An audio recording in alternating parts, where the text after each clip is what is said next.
Welcome to the best and the worst of the best podcast. And now, your hosts, Austin Gold, Nate Jones, featuring special guests, Hannah Wheeler and Eric Lynch. Thank you guys all for tuning in to another episode. This is a milestone episode, and for that milestone, we figured, why not take it to a more live version? As if we could get any more live. We're live, baby. We're live, better than ever. I'm going to close the bathroom door behind us real quick. Yeah, that would probably be best. We are prepared. Our director for this week is Mr. Peter Jackson. His highest rated film is Lord of the Rings: Return of the King. We will discuss all three films from the trilogy, so very exciting stuff. Lots to talk about. And then our lowest rated film is going to be The Lovely Bones, which we'll get into as well because I just got done finishing it. So this will be great. Our guests, we have recurring guest Eric Lynch once again back for another episode. Yes. Great to have you back. Yeah. Great to have you back. Great to be back, guys. And then we have Hannah Wheeler, who is here to talk about it as well. And Hannah, what's interesting about this episode is that she has never seen the trilogy before. Yes. So we'll we'll get those thoughts later. But I would like to hear your top 5 favorite directors, if you do have those. Okay. Or your top 5 favorite films, whatever it may be. See, it's so much easier for me to do films than directors. Right. Okay.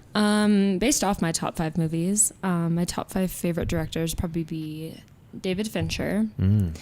And then Mike Mills, I really like. Okay. Beginners, 20th Century Women. Those his only 2 movies, I think, but they're both really good. Good so movies. Right. yeah, and then Wes Anderson and Edgar Wright, and let's just go Damien Chazelle. Let's just As your number one? Oh. No, David Fincher's my number one. Okay, gotcha. Yeah, So you yeah. went reverse. I went order. reverse, Gotcha. yeah. Okay. I don't know. It's kind that's of a not good list. really in any particular order aside from David at the top. Right. Gotcha. D. Finch, he's up there. No, he's a great director, and we did him for our 30th, which I don't know if you agreed with. Would you say Fight Club is his best, or would you say Social Network is? Or What was the worst? worst was Alien 3. Alien 3. Okay. Yeah. I had to See, change Social my opinion Network's on that my one. favorite. Which one? Like Social Network Oh, is yeah. my Yeah. favorite, so Yeah. I'm kind Yeah. of biased, but yeah, I like Fight Club as well. Well, that's I mean, it's hard to really Alien 3 compare is the up two. there, guys. It's definitely a competition with it. Eric, when we last talked, Yeah. your favorite directors. Give them to me. Believe me, I will. They've been given.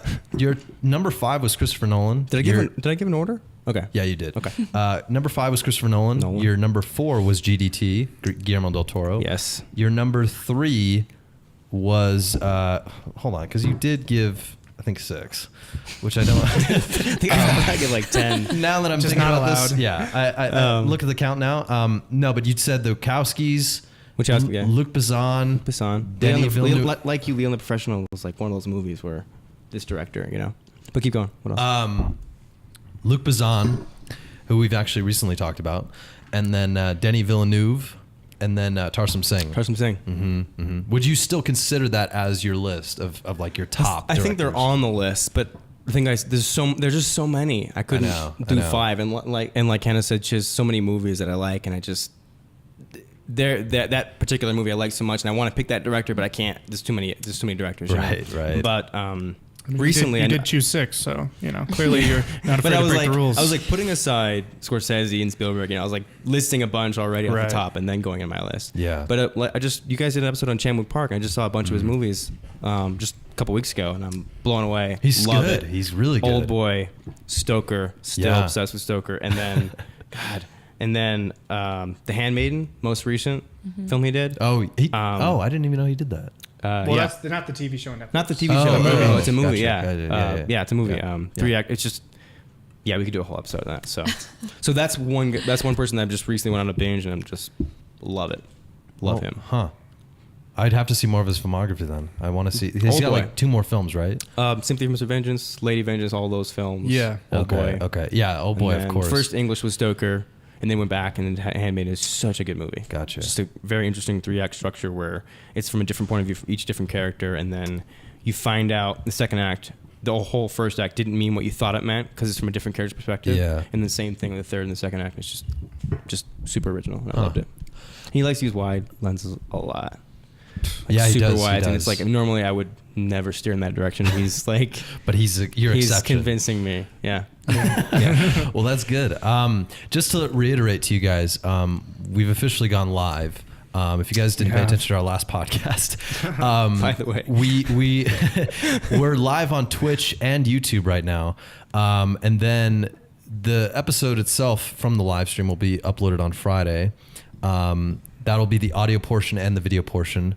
So we're very excited about that. And then I'm trying to think of what else we haven't announced. So we'll start doing Jesus. We'll start doing a Wednesday live stream every week. That'll be at 7 p.m. Pacific Standard Time. So be sure to go tune into that when you get the chance. It's Thursday tonight, but Thursday starting tonight, next week it'll be Wednesday. Starting next week we'll change it up. So yeah, it's very exciting. So let's get into our lowest rated film. Or actually, before we do, we should probably do some news real quick, just because I'm a little excited for this. The Irishman started filming, and that's Martin Scorsese, Harvey Keitel, it'll be Al Pacino, De Niro, Keitel, Pesci. I mean, what else more? Why haven't could I you heard of want? this? What's the?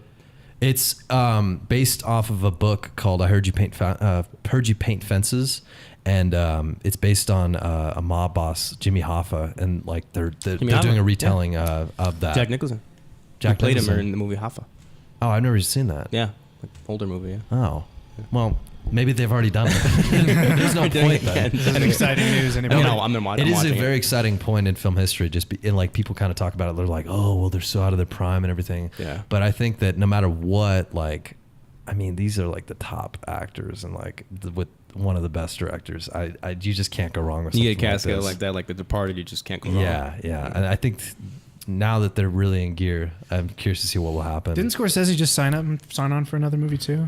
But it's like completely not No, like his normal he film. did an executive. It's kind of like superhero movie. He's kinda? executive producing a Joker standalone Oh, movie. see, that's what I'm thinking. Yes. Of. Yeah, because I'm like that doesn't attached sound like Scorsese at all. Like the Joker a film? Joker Yeah, film. But Yeah. I'm down. Yeah, he's supposed to be doing that. I don't know who's going to play the Joker. I don't know what's going to happen with that. I don't even know who's directing it, but I don't think it's going to be Scorsese. Yeah. I think it's going to be somebody else. But that's my bit of news. Do you guys have any sort of thing that you've watched recently this week, or is anything that you'd like to note as far as newsworthy? I mean, I know I put you guys on the spot, but what else is new, guys? So this past week, I got the opportunity to watch some of my favorite movies. Lord of the Rings. You did get that opportunity. What I opportunity got that did you get? opportunity. Just came into my lap. Got to watch these movies. I saw the movie Lovely Bones. Have you heard of it, guys? Never heard of it. Yeah. Never seen it. Never heard of it. I don't even know. No, what but it's about. Stoker. Just such a good movie. Yeah. Anyways, let's move on. I mean, that's all I can say about Stoker. That's all I can say. Just watch it. Yeah. All right, yeah. Let's move into our lowest rated movie, Lovely Bones. Once again, directed by Mr. Peter Jackson. Episode 70, ladies and gentlemen. Episode 70. Here's a clip from the film, The Lovely Bones. Oh, hey, you're the salmon girl, right? Yeah. Remember me? You remember me. I live right down the street, down in the greenhouse. Mr. Harvey. Hi. Hi, how are you? How you folks doing? They're fine. Good. Tell them I said hi. You know, you're the perfect person for me to run into. Because I just built this thing over here and I want to get a second opinion. Do you mind taking a look? Oh, well, actually, Mr. Harvey, I have to get home. Oh, okay.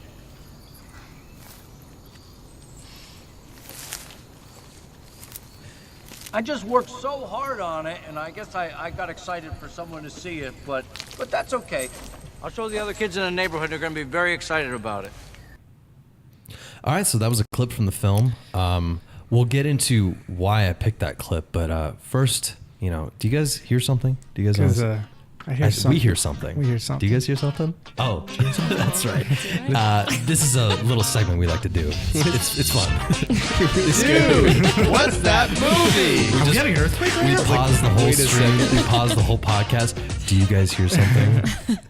There's no way you hear something because only we can hear it. No, yeah. So this, the way the segment works is that we give a random person the title of the movie, and then they have to guess the summary just based off of the title. So here is a clip from the film The Lovely Bones, or whatever. Here's this person's thoughts. Okay, so based off of the title, I think The Lovely Bones is a romantic comedy starring Kristen Stewart and Rob Patterson as she tries to date the skeletal ghost of Rob Patterson's career after Twilight. What the fuck? That's what I got for Lovely Bones. All right, so guys, Who is that? it's just one of my friends. It's one of my friends, Daniel. Thank you, Daniel, for doing that. We really appreciate it. Thank you for bringing wisdom. Yeah, do you guys think that's accurate at all to what it is actually about? I thought I saw his career in this film. It's so funny. I was like, is that a corpse? No, it's just The Lovely Bones. No, it's just another Bones tribute. Yeah, so that was the clip. Here's the actual summary, and we'll have, of course, Nate Jones just take it away. Oof, here we go. Give us the magic, baby. All right, so the real depressing plot of this film centers on a young girl who has been murdered and watches over her family and her killer from purgatory. She must weigh her desire for vengeance against her desire for her family to heal. So it's got a 6.7 on IMDb, a 31% critics rating, and 52% audience rating on Rotten Tomatoes. Came out in 2009. Directed by Peter Jackson, written by Fran Walsh, Philippa Boyens, and Peter Jackson for the screenplay, which are the same writers for Lord of the Rings. So I guess that's just kind of his team. Is he married to Fran Walsh? Is that his wife? Who? Fran Walsh? I don't know. Let me see. I don't know why I've heard that name before, and I thought Yes, he is, as of it's his wife? 1987. Yeah. Oh. Okay. So yeah. So Right. it's Partner, a yeah. husband-wife duo. Okay. Plus a third person who I don't know. He was partly wrote it too, correct? Yeah. Yeah, he's one of them. Cinematographer was Andrew Lesnie, who also did all the Lord of the Rings films with him, and also did The Hobbit, and did King Kong and The Last Airbender, which we don't talk about. Wow. And they had a budget of $65 million, and it made $93.6 million at the box office. So $65 million. Here are the billed actors for this movie. We have Mark Wahlberg, Rachel Weisz, Susan Sarandon, Stanley Tucci, Michael Imperioli, Cerise Ronan, Rose McIver, Christian Ashdale, and Reese Ritchie.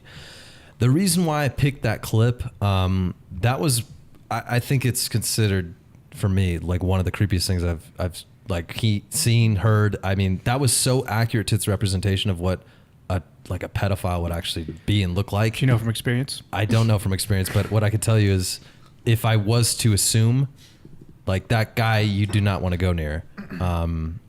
Oh man, Stanley Tucci's a nice man. Yeah. that was a creepily. Yeah, he was great. That was a great performance. It was a great I performance. remember seeing it the first time, and at first it was turn off because I didn't see him in that role, and it was weird. But then I was like admiring his performance because it was Right. so not him. You're like, wait, isn't Not that the dad from Easy A? Yeah, he's so not evil. But then he just takes it to that level I didn't know he had as an actor. Yeah.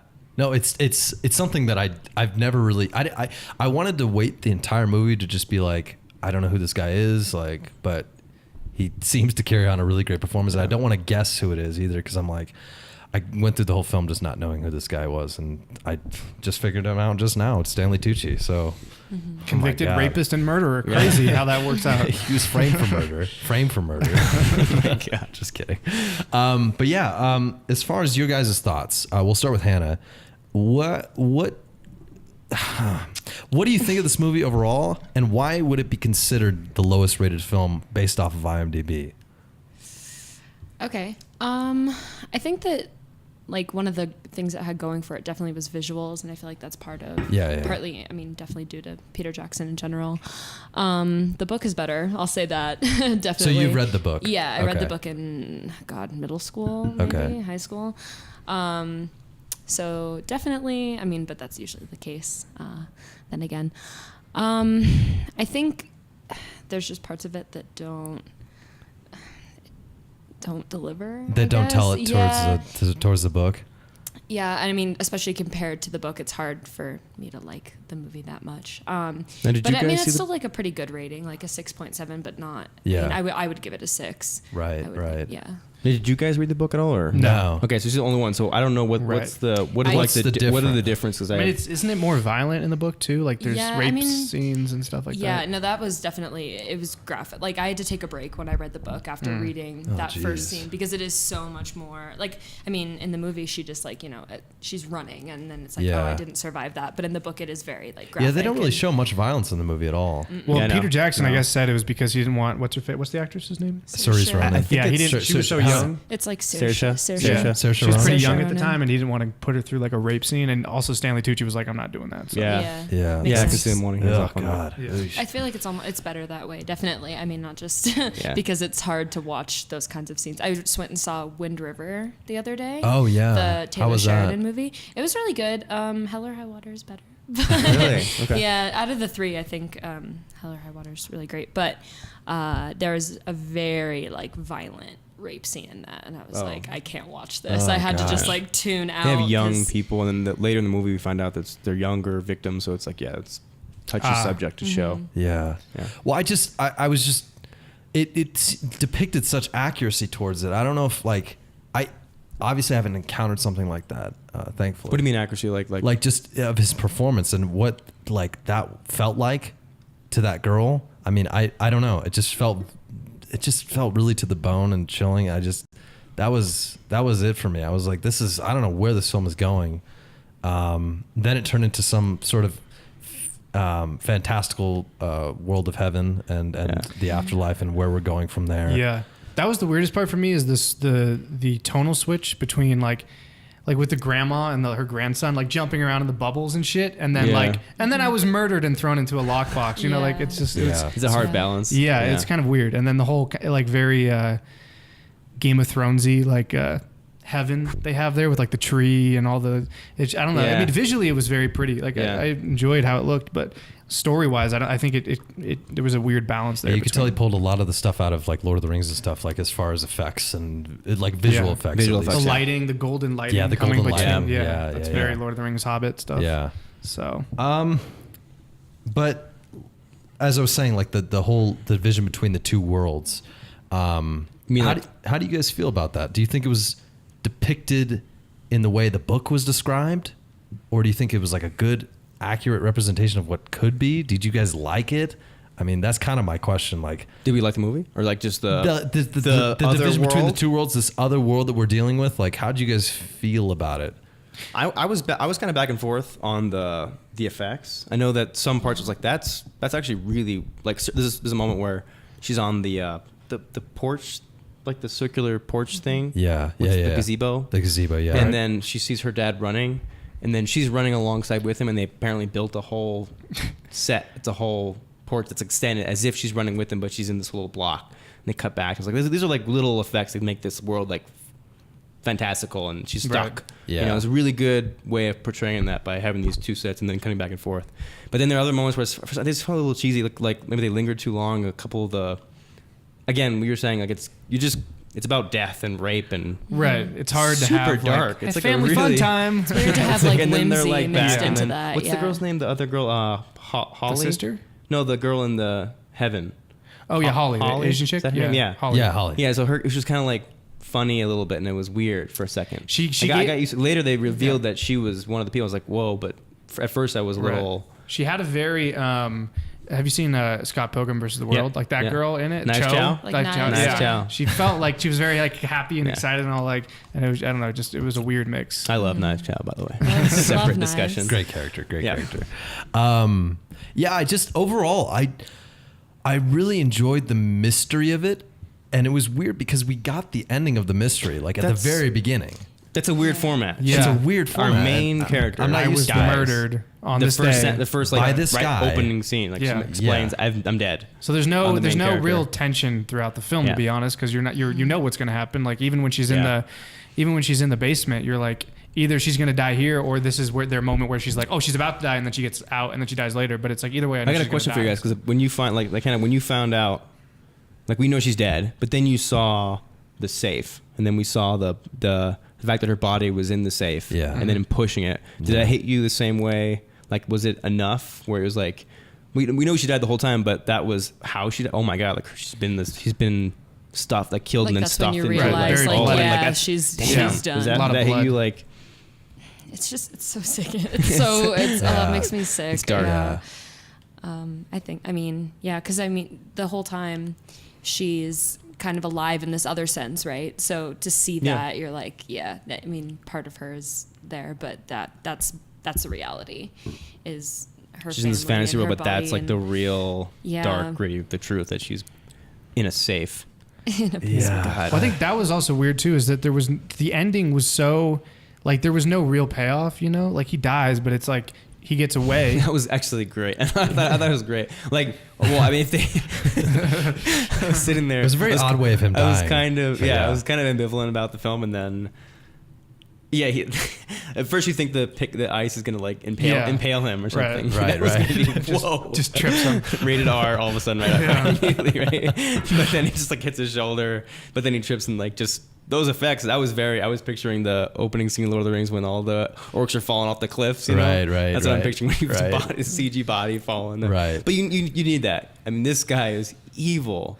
Oh my God, he's so evil. What he's Horrible, done, you have horrible. Right. But Like, that was the weirdest thing for me, is he got away with the original crime and then kind of just died later. And it's like, there's no real redemption for what he actually did. He There's just, no like, he never. Well, yeah, he's not gonna redeem it, but he never Right. apologizes or. Right. It was weird. It was like they made a happy moment out of him burying her body and her finally getting to go to heaven or whatever. Yeah. No, when that yeah, was really it's weird, more yeah. like the end of the mystery, and now you can't solve the crime. It's Yeah, like, and then the last part was just like wrapping it up, like, Yeah. oh, we have Yeah, to. but we you have do to give the bad this audience character. something. Yeah, You we can't have just to, let like, them live happily ever satisfy my after. need to kill this guy. But Right. even Yeah. out of all that little minuscule stuff, I still had like curiosity about like what else was left from this guy. Like I feel like this guy His was story? still hiding things Oh, that we gotcha. just didn't know about. And although we see like the various killings that he had done, I still thought that there was just so much Like, more. why? Like Why? Like Why why? was he Like doing- what was what's his his motive? what's his backstory? What was his itch yeah. to kill people and do these horrific things to innocent lives? I mean, it doesn't make any sense, and it still was never explained. I don't. Yeah. I don't know. I don't know how I feel about that. You Yeah, know? I don't know. It was kind of weird because like he like they never really showed that negative side to him. He was always kind of like docile, you know? Yeah. Like he never got openly violent with anybody except when he grabs her when she's going up the ladder. Right. But other than that, like he's pretty much just like Even Talking keeled, to like he's people. not very like you don't really see him violent that- at all. right. So like it's hard. It's weird the characterization because you know he's a bad person and he's obviously very creepy, but it's like you don't actually see him doing anything wrong. So there's a weird kind of wall. Yeah, I think it's a sort of tension. It's probably Tucci and there's like a Right. tension thing where he's just gonna play it straight, play Right. it normal. And You then, don't know what he can and then do those- 'cause he's not- And then you have those yeah. shots where he's in the car and they have the streak of light just on his eyes. Yeah. You know, and that Oh, kind right. of move where you like it just gives him the evilness without him having to be Right. like showing him physically Yeah. assaulting someone. Or that moment when Mark Wahlberg walks up to him and he's just Yes. staring at him and he's like, I think you should go home right now. He That just was walks so away. great. He's It was- basically admitting, yeah. like, he's just like, he's like, I think you should go home. Yeah. Like, he's not even Yeah. Yeah. trying to fight it. It's weird. It is because like, and to think that this dad tried so hard to like try to find out who this whoever this killer was, and at the same time like his wife was gone and out and about was doing weird her for thing. me. I read on IMDb in the books, didn't she like have an affair with a detective and then Oh. and then like leave the house because of that or something like that? Do you not It's remember? been a while. Yeah. Yeah, I read that on IMDb, so I guess I think there was more backstory there that we didn't. It was weird for me Yeah. that she just left. It has to be book related because it was a weird plot Right. point where I was like, oh, now she's picking apples. She seemed rather Oh, and now she's unemotional back. about the whole thing. Like pretty quickly, Yeah. she was like, "We need to move on. Like you need to get over it." Yeah. And then she's like always angry. I'm like, I get it. Like he's playing the obsessed dad character, but Yeah. I don't know. But I still think that she was definitely the one that couldn't move on from it rather than the dad. I don't know. She couldn't accept it. Like she couldn't accept the fact that she was dead.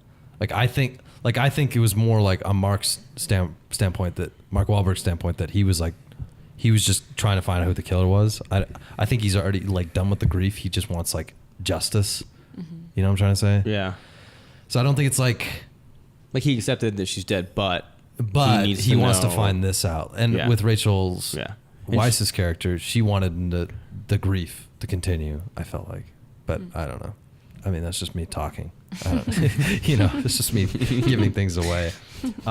Also, what I've noticed and we'll talk about it as far as Peter Jackson, but he uses a lot of crane shots. He does. Like, I was gonna the go into that Lord of the Rings, entire but he does. He does it all the time. Yeah. It's interesting because it's like what's his use for it? Like, is it cool? Is it artistic? Is it time crunching? Like, there's many different reasons that you can use it for. I know we'll get to it. I know why in Lord of the Rings, but it was weird watching He this. did do it in this. I know why he did in Lord of the Rings. There's a specific reason, but for this movie, or I think I know. But then this movie, I don't particularly know. A lot of moving shots too. He loves to move the camera constantly. Right. And I like that. I like that style. This movie would be so different if it wasn't Peter Jackson. I don't know if it would have been a lot better, a lot worse. I don't know. Story is interesting. The concept, the main character dying in the beginning, and this evil. I mean, it's an interesting story, but I wonder what it would have been like with a different director, because he's so particular about his camera, about where the camera's moving, and up high. And it's just the editing too, with all those flashbacks with the camera and all that good stuff. Yeah. Well, it was interesting because it felt a lot more clean than Lord of the Rings, which you'd think would be the opposite, because Lord of the Rings is such a big blockbuster of a movie. You'd think that would be precise. But that one was a lot more. They have the shaky cam, and they'll have like whenever they're holding the ring, or they're freaking out, they have like the shutter speed slow down so that it's super like ghosty and stuff. But this was a lot more. It felt more polished, but not necessarily a good way. I don't know. I mean, the visual effects were nice. It was very well lit too. I thought the cinematography was good. Yeah. Well, and it's the same cinematographer for Lord of the Rings, so I'm not surprised. And great performances. How do you say her name? Saoirse? Saoirse. This was the first movie I saw her. I've always just said like Saoirse Ronan. Me too, for a long time. I saw her interview. Saoirse Ronan. Her performance is amazing. I mean, strictly to the fact that she's Irish, and she's had to pull off an American dialect, which at that age too. At that age, at 14 years old, she did Atonement. She did an English accent. Atonement, Atonement right is before so that. good. It's one of my favorite movies. Atonement. She's phenomenal in that movie. Yeah, I mean that's really impressive. She's really young. I think she's around. She's in her 20s now, right? Like early 20s. Yeah, she's around our age. That's incredible. She's still doing. She's in something around recently. She around just your did age, Brooklyn a couple years ago. Oh, okay. Brooklyn, yeah. She was that was nominated actually for that. Irish. Actually, did use a real accent for that one. Yeah, that was a good one. Yeah, Hannah. What? Little departure. She did Hannah. No, Oh. the movie Hannah. She did Hannah. Just Hannah. She did the movie Hannah? Hannah, where she's like an action star with Eric Yeah. Bana. Remember that? Right. Yeah. Out of nowhere. You didn't know where you're going with that. You're like, Hannah. Yeah. Yes. and he's like, Yes. no, I'm talking to you, Hannah. No, she's Spelled definitely the had a wrong great. way. Yeah. She definitely has had a great filmography so far, based off of her career. Grand Budapest is another movie that I've seen from her too, which is she does a really great job in. But yeah, I mean, you got a list of great actors. You got a list of a good and well-renowned director at this point. What went wrong, guys? Well, that's my biggest thing. What went wrong? It's so weird that we had all these things that should have added, but it's such a meh movie. Like it's I don't feel one way or another. I don't hate it. I don't hate it but I either. don't particularly. I mean, this is the second time I've seen it, and it's like, I mean, that was decent. I mean, the story's been done before. The whole I'm dead and now I have to find my murderer kind of thing. That type of story. Nothing new. We've all been there. I think we've all woken up on a Tuesday morning and I'm like, I need to find my murderer. But yeah, so I mean, I feel like there was nothing groundbreaking here. But it wasn't a bad movie. No, I get what you're saying. And the format was different, right? The character's dead, and she's the protagonist, and yet it's like Mark Wahlberg is kind of driving what he does, kind of drives the story, not her, but she's the main character, right? She can't really do a whole lot. Yeah, she's she's kind of dead. Did she? Like, when did she ever like affect him? Like, I know she was like watching, but didn't she? Oh, with the flower. That's when the flower. That's the first time tried to break down his door. Yeah. Yeah, and that's when he like realized that scene where he was like, you should go, right? Right. Yeah. Right. Yeah. Right. Yeah. I think. Yeah. Right. Yeah. I think. So she was. Yeah. It was a weird form. It was a weird structure for her to be dead and then not to be the main character, but yet be the main character. Especially because we already knew. Oftentimes, or at least I've seen a few movies, especially. I can't remember what the movie was, but it's about a guy who gets murdered and he has to like he can only there's only one girl that can see his ghost and talk to him or whatever, so he has to like help her solve the murder, but he doesn't know. But in that movie, he doesn't know who killed him. He's trying to find out. Where in this movie, she knows. Everyone, including the audience, knows. Yeah. And then it's more of just like hoping the dad finds out, but to get justice. But then that never even happens, and then she ends up getting away with it and dying later. So that's why it's just. But see, that's what I still like about this movie is because it delves into like an appreciation for mystery, I don't know where I'm going with this. How does this happen? There's no mystery in this film at all. Somebody else, please jump in. Sometimes I just start sentences save and I don't even know Austin. where I'm going. With Somebody lifeline. No. So on that note, No, as far as like mystery, like, do you think that? Oh God, I just appreciate the fact that you already know who the killer is. You know who everything is, different. and Yeah. it still holds to you as like there's something else. because you have those underneath moments this. like the flower, Right. you see But the girls in the But house. I think the reason you have those moments is because you're expecting that at the end it's all going to come together. The dad's going to catch him. He's not. Yeah. You think when he's rolling that safe into some the cops are going to show up right before he does or the something. girls gonna call the cop. Yeah, Right, and something's going to happen. But then that doesn't You're happen. just like payoff. desperately waiting for the payoff. So it's like there's that build up doesn't- for like, oh shit, shit's about to go down and this guy's gonna get caught, and then it's like, nope. But the weirdest thing about that is that after that happens, they try to turn that in as like a positive, like, oh, I get to go to heaven She's now, and free. it's like I'm free. But it's like, wait, I Yeah. thought we were hoping that you would catch him and not Yeah. get thrown in the pit. What am I rooting for at this point? Yeah. So Who do I don't know. like? Yeah, that's safe. But I mean, but aside from all that, the performances. I mean, they were great moments. They mean, were great moments. Like the scene with the other daughter in the Yeah, house. That was a great scene. there was still that was a great great Yeah, moments yeah. scene. There's in still it, tension in certain. It's phenomenal. I just, as far as it being the lowest rating, and mind you, like it was tied on IMDb with What like else? 3 other films. Older films, right, that he's Give on. me a minute here. I'll find that for you. But in the meantime, What did he do? What did he do after between? He did this between the Lord of the Rings and the Hobbit. He did this. I thought he and then like what didn't do else? anything. He didn't do much. He did this he one. didn't do much. He did this yeah. one movie, but between that's it, or I think like maybe one movie. well, I think he did- produced a lot of produced, stuff. yeah. But I don't know if he directed much between. yeah, it's a the two. weird. Lord of the Rings, and then It's such a big. Well, Lovely right. Bones, King and the Hobbit. Kong too. King Oh. Kong. There you go. Which I actually enjoyed. A lot of people showed that movie. I mean, I was a kid Yeah. when I saw it, but I love Jack Black. So the other 2 that were lowest rated, it was Meet the Feebles and Bad Taste, which I have haven't not seen heard Both of, from the 'cause 80s, They're from so- both from Okay. the 80s, so it was a long time Yeah. before. And another Big gap thing before too, Lord of the like Rings, too, yeah. I mean, a lot of this is like, a lot of this is just, I don't know how to explain it. A lot of this is like, how did Peter Jackson end up here? Like at this point where it's like he's now like perhaps a triple millionaire. I mean, he's Triple millionaire. at least made over like $3 $100 million. million. Yeah, yeah. I mean, let's be real. I mean, the guy has money. Lord of the Rings. From well, Lord of he's the got Rings. enough Oscars to I mean, yeah. pay for the rest of his Yeah, I mean, grandchildren's yeah. And living they- expenses. I was curious why he chose this film after the Lord of the Well, Rings. not only that, like why did we'll get into Lord of the Rings, but how and why they chose Peter Jackson for the directorial role? Like he hadn't done much before then, so it definitely brings up some interesting questions that we'll try and guess and sort of open up the peeling and dive our way into it. But overall, what'd you guys like? I know we kind of surfaced everything, but like, how do you feel about the story? How do you guys feel about the performances? Like, what really made this film great? What made it so bad? What are you guys' thoughts? Okay. Do you want to take it? No. Take your time. So, I like that she died. I mean, I like that it was different. I like that it was a different format. Like she died. How am I gonna stay interested in this film when my main character's already dead? I know who the killer is the whole time. So I like that format, and they kind of kept. And again, there were scenes where I was still interested. They really dragged out that safe. They were rolling it. And I mean, you have to do that. You have to do that kind of thing. And then the scene with the daughter in the house, and she's holding she's upstairs, and he's downstairs, and he's like acting weird. She's got the board.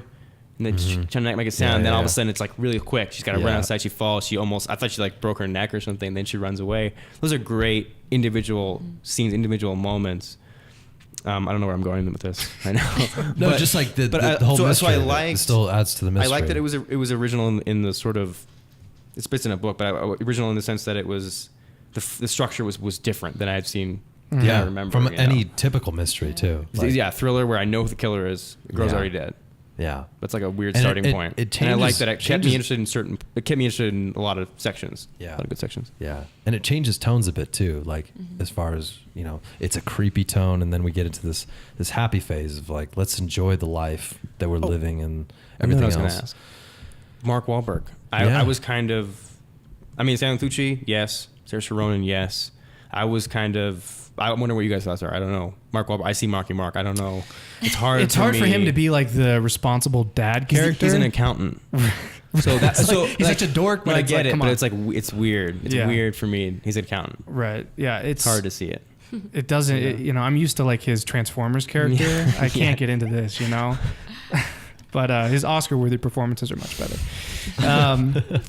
But yeah, no, this was apparently, which is the weird thing is they originally had not Jake Gyllenhaal, Ryan Gosling. Really? As his role. The father? As the father. He's 20. He was 26 when they were filming it, and he actually. Oh my God. They went through like a month or so of pre-production. He was like, I just can't. I'm too young. Like I'm Yeah. a method actor, and I don't feel like I'm old enough to be this girl's dad. Yeah. And That's a little young. And I'm just like, yeah, it's 26, and Ryan Gosling doesn't actually look older than he is either. So No, it's he's like, got a baby face. and this was in 2009. So now he could play like a 30-year-old, 35-year-old, but He could probably do it now. right. But Definitely. back then, I don't. But what are see you guys that. thoughts on Mark? Because he was the one part of it that I was a little Hesitant.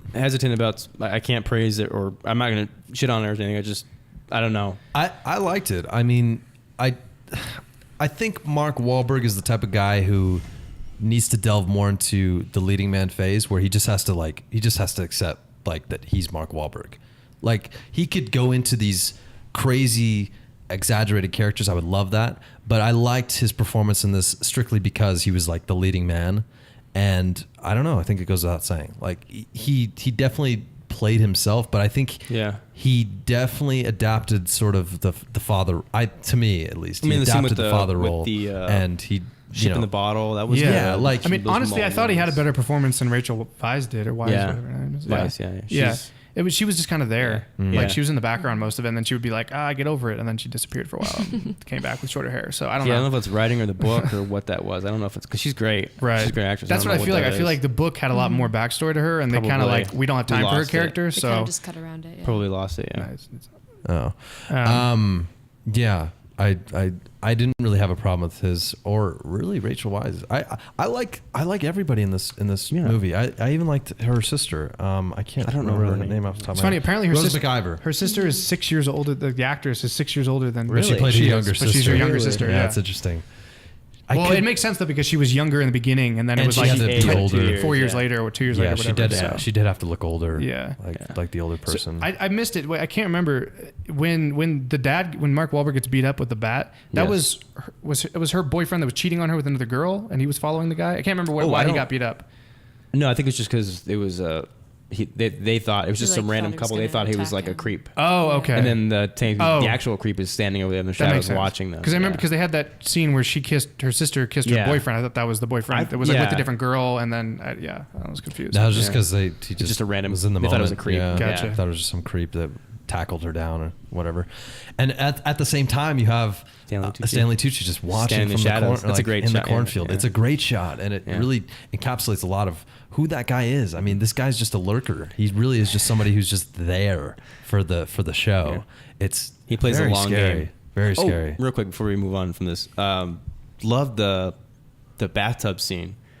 Dude, that was actually very one of my creepy. favorite moments. Bathtub scene. Where he's in the white room. Stanley Tucci with the towel All over his you head. see is the bathtub yes, and the yes. sink. And we Yes. never established that room. I felt like I was watching Saw. Yeah, we never Yeah. established that room, and then later we see the bathroom. It's like, oh, like it's weird that how it was just a Right. different set, but that was what they used, and it was just so. Right. It was isolating him and his character and his emotions and his. Right. it was just- I feel like if just they so had good. more shots like that, where it was kind of because they do the whole she's in limbo thing, so she's floating around this like magical fairyland. But if they had more like one-on-one with her and him, and just kind of what she was mentally going through, I think that would have played made up. it would have brought the tension and stuff up. Even though we know what's going to happen, at least it's something is happening on screen that's kind of terrifying. I think that's what's hard about this movie is the tonal shifts. Yeah. Like the fact that she has a sense of humor and like there's like a lightness to that side when everything that's going on is so dark and they're trying to build the tension, but then they're cutting back and it's she's in purgatory. No, and definitely. It just feels it's a tough balance. Yeah. Well, and that was another thing when with her and her boyfriend dude, when she like his character seemed kind of unnecessary. Like, why was he there? I mean, I get they were playing up the whole she was a teenager, she had so much life to live, and she didn't get to do all these firsts, and now she gets to kiss him. But it's like his like even at the end there, his character didn't like save her and like stop the guy from putting the safe in like nothing. He was kind of just there, and he was there in the beginning, and then he was there at the end. But there's And nobody from the real world was ever able to find out where the body was, which is another strange thing. They left it on, like I feel like it's not really even a happy ending. We didn't get even though they play it off like it is. We didn't get the release. We didn't get what we wanted, what we thought we Yeah. wanted. Yeah. That's It's how what they you left the expect story. from a movie like Yeah. that. You Right. expect them to find the body, Yeah. to Right. like Yeah. put Mark him in cuffs Wahlberg and to- take him Yeah. away, and you to don't get win. that. And it's like I would even be like I'm okay with them trying to like switch it up and twist it a bit and not have like, but at least have that. Like, if it's not a happy ending, have it not be a happy ending. Don't make it not a happy ending, but have everyone go, no, it's still great because I get to go to heaven now, and it's like I'm free. Yeah. It's like, Yeah. well, I'm still pissed off that it didn't end the way I wanted it to. Yeah, and introducing the tonal shifts too, like with what you said, I think that just really draws confusion to the audience as to like what this story is about. Because I mean, you could read the summary and there it is right there. Yeah. But if I was to watch this, I mean, I would go from like, wow, this is a serious crime drama. Like this is intense, you know. But then you have this other phase where, you know, she's in this world and she's like living and she's happy and she's like, no worries, Hakuna Matata. Like, Yeah. I mean, she still has those things behind her head. Like, who is this? Like, why aren't they figuring this out yet? Like, I want justice for this guy. You know, I mean, it just draws up a lot of questions. Why was that a part of the book too? Like, I mean, the book does it as well. Like, you definitely have that like lightness and the sense of humor and all that. But I think with books, it's easier because it allows you to kind of see things the way you want to. Yeah. Visually, I mean, they have descriptors, but like, you're probably not picturing what, this like whole CGI, like purgatory, great. yeah, I don't think we've talked about this on the thing. podcast, but just the fact that, like, what you said as far as like, the readers, whenever they read it, they're like, okay, this is my interpretation of how it's going to be. Yeah. And then you actually see the movie and they're like, this is not my Harry Potter. Like, this is not what I wanted. You know? Right. I mean, Yeah. because Books allow you to fill in the space that they leave, like, Yeah. but with movies, there's really no room for that because they show you like, It's oh, the this director's is it. This vision, is the not- world. Like, Yeah. so. Take it. nothing to argue about because this is the way that it's So portrayed. if that's not how you saw it, then it's gonna, feel weird. Yeah, definitely. Well, I mean, do you guys have any more thoughts about it? You guys are ready to give your ratings at some point, but yeah, Eric, what did you I want to say? love the little story element of the photos. I thought that was really cool. Oh, that was The really little- good. Just The a one little way way to to drive the story developed a forward. month. Well, Yeah. it's 2 years. Oh, rolls. Excuse me. rolls, photo yeah. That was just a great little story Yeah, element to I like move that. the story forward and show that this is going to be over. Right, Like, time has When he passed. said that, it's like, oh, we're going to see 2 years of this Right. investigation because I want to see all those photos, right? Yeah, So it's just yeah. great. No, definitely. I like that part too. Hannah, you first as far as ratings, because you said you gave it a 6. Are you going to stand by that? I would stick with the 6. Okay. Yeah. Okay. And that's just because of the way the book was portrayed and how the film was portrayed? Yeah, I guess just kind of overall, like both Okay. together. Okay. Much, yeah. Gotcha. And Eric, Mr. Lynch, what do you deal with? I would say, let's go 7. Go 7. Okay. I didn't hate the film. I didn't love the film, but I thought it had some good elements and good moments that I'll learn from. And I'll, That I'll As a just director. discuss. And yeah, we'll I'll hope learn that from. something Yeah, happens. the movie made me think. It wasn't. I was ambivalent when it ended, but it had moments where I was like, oh, well, that was actually a cool scene. I liked that moment. That was cool. They did that well. But yeah, 7. I mean, Okay. I think I'd give it like a 6. Yeah. I think it was, it was better than like your average film for sure. Like it wasn't like a drag to watch and it wasn't boring, but just, the pacing issues and the tone issues and the, somewhat plot holishness of it. It just, and then the no redemption at the end, it just kind of made me go, meh, Yeah. I can live without it. I don't know. Had a lot of interesting elements. I was intrigued by the mystery of it. Yeah. What would you rate it? I would give it a 7. I was very excited by it. But then it took a very dark turn and then changed. Like you said, the pacing got a little off. Yeah. But I still liked the fact that they were willing to go all the way with it. I don't Yeah. know. It was What do you mean all the way? just All the way. Just let it happen. although it was To the dark places? absolutely, it was horrendous. Yeah. It was horrible. They just put it out there, and that's what the film was. no matter what, I do appreciate the fact that films do that. Depending on if I agree or disagree, I enjoy the fact that film is film, and this is what the artists have made, and this is what they're dealing. Like, just aside from all that, even if the book was like this, where it was like, we're gonna be just, and you even mentioned like, or you guys both mentioned how there's just rape scenes rape, whatever. Yeah, rape whatever. Sections of the book. Austin's review, rape or whatever. 10 out of 10. No, but I would give it a 7 because I was not bored by it. I was still appealed to the story. I still was curious as to what was happening and why this kept happening. Yeah, that's the Lovely Bones for you. Peter Jackson. Peter Jackson, Now Lovely Bones. Let's take a break. Let's take a quick 2-minute break to 3-minute break, and we'll be right back. Don't leave, please, because we'll Don't miss you. leave. Don't Ladies and go gentlemen. anywhere. Bad things will happen if you leave. We will see you guys soon. We'll be talking about the whole Lord of the Rings trilogy, but mainly, I guess, the Return of the King. Well, not really. I mean, we'll talk about the whole thing, but Yeah. Return of the King is Return of technically the his King highest is- rated. Yeah, whatever Uh, you think it might be. Yeah, we'll so- talk about all of it We'll be right back. next. Sorry we had to take a break on you guys. We'll be back very shortly. If you'd like to go follow us on social media, though, go to Twitter, Instagram, Facebook by searching the handle @BWB There you can see all of our updates and constant things that we got going on over there. It's going to be really thrilling and exciting, so go check it out. Also, go to our website, www.bwbpod.com. There you can see our videos, our episodes, our show notes. Everything is uploaded there, as well as our social media. So go check that out. The last thing I'd like to talk about with you guys is Patreon. This helps us pay for hosting fees and equipment fees. If you guys would like to donate to that page, we'd really appreciate that. Go to the website, www.patreon.com/BWB. Thanks, guys, and I hope you enjoy another podcast. And we are back We're back, baby. from our break, Yes, we are. like we promised. Before we get into the Return of the King and the trilogy as a whole, for these milestones, we go into the director himself or herself, and I'll just give you guys what kind of made them a success they are today and how they kind of managed their way over there. Starting in an early life, Peter Jackson was actually a childhood filmmaker. He made a lot of his own films as a child. Is that what it means? Basically, if that's what you want to define it as. But yeah, so he moved. He actually, his most notable thing was a 20-minute short called The Valley, which won him a special prize because of the shots he used. This then kind of moved him into, I guess, making his first feature. I don't see if he went to any school. Somebody correct me if I'm wrong on that. I don't see like where that could be. I wasn't able to his find. early life section, but I know. I'm looking at that too, and I don't see that he even went to school for it. So I don't know. But it then moved into his first feature called Bad Taste. Then moved into the Meet the Feebles, which I talked about earlier with you guys.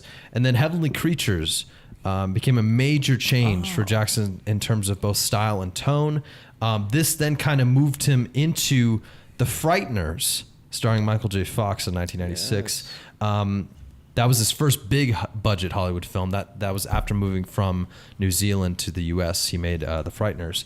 And then it was regarded as a commercial failure. Roger Ebert expressed disappointment, stating that incredible effort has resulted in a film that looks more like a demo reel than a movie. Oof. However, I don't think anyone took that to an offense, because New Line kind of looked at themselves and started scratching their heads, and they said, who could direct The Lord of the Rings? And it ended up being this guy named Peter Jackson. That's amazing. 3 movies at once. Wait, is that the guy that made The Lovely Bones? Yeah, it actually is. I love that guy. Yeah. And because of that, he won his 3 Oscars. One for Best Picture, one for Best Director, and one for Best Adapted Screenplay. Huge commercial. Were all 3 of those success. for The Return of the King? Yes, they were. Yeah, Yes. the other 2, I don't think they won any of them, did they? They just got nominated, I think, for the first 2 movies. Then they won like 12. Yeah, they were. Yeah, exactly. Yeah. Yeah, and it baffles me. I still to this day, I cannot believe they made that choice, and they made the right choice because I don't know who else would have done those movies and would have spent 2.5 years to do it. I wonder if New Zealand was a factor. Yeah, it could The be. fact that he's from there and they Maybe, filmed. I mean, that's Yeah. New Zealand is Middle Earth Yeah. in my mind. So I wonder Yeah. if that played a role. It's where the Shire is. It's where Must- they say Shire. home is where the Shire is. So. That happens a lot, though. I mean, where they find like, you know, these guys that did these indies and they give them big budget movies. Like Mark Webb, he does Yeah, like yeah. small indie movies, and they Yeah. gave him Spider-Man. Yeah. Right. Which, you know, Is it because his last name's Webb? Well, I don't know. I thought that was no. What's his But face? Colin Trevorrow. The the New Zealand director, the guy who was in What We Do in the Shadows. He did I don't know Boy. how to say he his made the movie name. Boy or whatever. Richard Linklater? No. The director. He's in New right? Zealand. He's Maui, Maori or whatever. I don't even know how to say it. It's like Taika Richard Waititi. Linklater. Yeah, it's like a Maori He boy, did, like he Boyhood? did What We Do- Ragnarok. Right, just now. Yeah, he's doing Ragnarok, but he Okay, did What We Do in the it's- Shadows. Well, he Yeah. was in it. He did. I don't know if he Yeah. directed it, but he also directed No, I some think he like New did. Zealand indie films. Oh, he did direct it. Yeah, It's Taika Waititi. yeah, Yeah. He's directed a lot of indie films, and now he's doing Ragnarok, which is like, you know, and you see that a lot Huge, yeah. with this And kind they're of stuff. they're doing well. Yeah, I mean, I don't see an issue with it. I feel like it's because these are like their side films, and they're just throwing them out to directors they think can do something interesting. That it doesn't have to be, you Is know, it a J.J. Abrams. Is it a money thing? It might also be cheaper. Could be a yeah, money thing, but yeah. I mean, they're already Peter Jackson spending way less than Spielberg might get for. But they're already spending hundreds of millions. You'd think they would, Yeah. you know, an extra No. 10 million wouldn't be that big of a deal. But here's the thing, though. I think if they were going to give a project to somebody like Steven Spielberg to go on a 2.5 year mission to New Zealand and be like, here you go. Yeah. You're going to direct Lord of the Rings. Would you like to do that? For the next- I bet yeah, you for a lot of them would say no and would pass on it. Just because it's such a That's it's gotta be a passion. grueling process as well as, you got to be passionate about it. And you're there for 2.5 years. Right. Just, And you can't do any other projects in between because No, you're always no. working. you're just doing that all year, all day, every day. And that's 2.5 years is just production time. That's not pre-production Yeah. and post-production. They So for started the in, director, like 98. that's I think they started like scouting in 98. right. So something for like Peter that. Jackson, this is probably like a 6-year gig, to be honest. Yeah, you're committing a lot of time to it, and as well as the cast. I mean, this cast was very interesting. It's always been noted by like so many different people about like who could have been cast, who wasn't cast, who was cast, why were they cast. So many different examples. This has just been such a franchise that I don't know, like, you know, it became such a success that I don't. It's huge. Yeah. Well, let's listen to, Beyond. let's do the clips and Yeah, let's do stuff, the and clip. then We'll get we'll get into it. So this is a clip from Return of the King. Let's listen to it. My brothers! I see in your eyes the same fear that would take the heart of me. A day may come when the courage of men fails, when we forsake our friends and break all bonds of fellowship. But it is not this day. An hour of woes and shattered shields when the age of men comes crashing down. But it is not this day. This day we fight. By all that you hold dear on this good earth, I bid you stand, men of the West! Another great Oh, I clip. can feel it. Getting excited just thinking about it. We're all just getting thrilled. Is it hot in here? So that was a clip from the film The Return of the King. They may take whoa, our land. Whoa. Whoa. Do you guys? Oh God! Something's playing in my Something's- headphones. I'm Something's like, popping. Do you guys hear it? Oh God! Whew. Lose my hearing after this. That was a loud sound. Dude, what's that movie? Dude, what is that movie? my ears are bleeding. So instead, I decided to change it, and for this next one, same guy. Thank you, Daniel, once again. He's going to be talking about why he appreciates Lord of the Rings as a whole, and this might get the conversation started. I like the Lord of the Rings. I mean, the big pull of them is, of course, the gigantic war scenes that happen like in every third film. Those are always fun, but I feel like it's hard making book-based movies because there's only so much you can fit in like an hour and 45 minutes or like 2 hours and 30 minutes, or however long Return of the King was, years. But I feel like Peter Jackson, like he really was able to get all the stuff that like wasn't really necessary to the plot of the story, like the overarching good versus evil type of situation, And he's able to condense it into something that like everybody can watch and everybody can understand without like all the fantasy mumbo jumbo that like you must take the red road to the Israel forest. You'll fight the Nidhogg. No, it's just like it's taking the ring to the thing, and all the other people are happy. That's, I mean, it's the pull, and I feel like Peter Jackson was able to like realize the land of Middle Earth really well. Like everything visually works, and like, of course, like some of that's CGI, but some of it's like actual sets and backdrops and such, and it's just it's a great like focus point of a film that just really did a good job of making the books into a reality. That was his clip. Those were his There we thoughts. go. I feel like he distilled the log lines, like taking the ring and the other thing. And the other thing, He gave us a lot to go with. one cannot simply walk into that place over there. One does not simply, yeah. I definitely I appreciate what he said about how it makes it easy to understand without all the fantasy mumbo jumbo. Yeah, Like there's a moment where it was Gandalf was talking to someone, I can't remember who, but they were like, "Oh, he's going through there," and like, right. "Oh, he's taking this passage," and what's his name? One of the hobbits was like, "What does that mean?" And I was like, "Wait, that's me. I don't know what that means." But then they kind of lay it out for you. But Yeah. I mean, as someone that had never seen that, Yeah, so I wanted to get into that as well. Yeah. Before we get into that, we'll give our little summary of it, Yeah. and then we'll get into cast members, and then we'll talk, and then we'll talk about what you thought about it as a whole, like because you As a you first just timer, saw all three movies for your first As a time. first-time drug 2017, user. Yeah, I want. What do you? So Are you there's a lot hooked? to I talk wanna know. about. Listen, all right, I've been hounded my whole life, so Well, no more. you finally made it happen. Thanks. Well, now we're finally gonna get into it. All right, so the plot of Return of the King. Gandalf and Aragorn must lead the world of men against Sauron's army to draw his gaze from Frodo and Sam. Sorry, I'm getting those beer burps. As they approach Mount Doom with the One Ring. It's got an 8.9 on IMDb, a 95% critics rating, and 86% audience rating on Rotten Tomato. Came out in 2013. Obviously directed by Peter Jackson, an original novel by J.R.R. Tolkien, and then just like Lovely Bones was the screenplay was written by Fran Walsh, Philippa Boyens, and Peter Jackson. Cinematographer, like I said, is also Andrew Lesney. And this one had a budget of $94 million, but it made $1.12 billion at the box office. So Slight profit. huge financial and failure. one Best Picture, and a huge failure. Little known thing is the Critical Oscars. and Ever heard of financial it? Yeah, I bet you have. That's what I thought. Your build cast members: Sean Astin, Elijah Wood, Orlando Bloom, Billy Boyd, Sean Bean, Ian McKellen, Christopher Lee. Sorry, I'm going through all these right now. Andy Serkis, Hugo Weaving.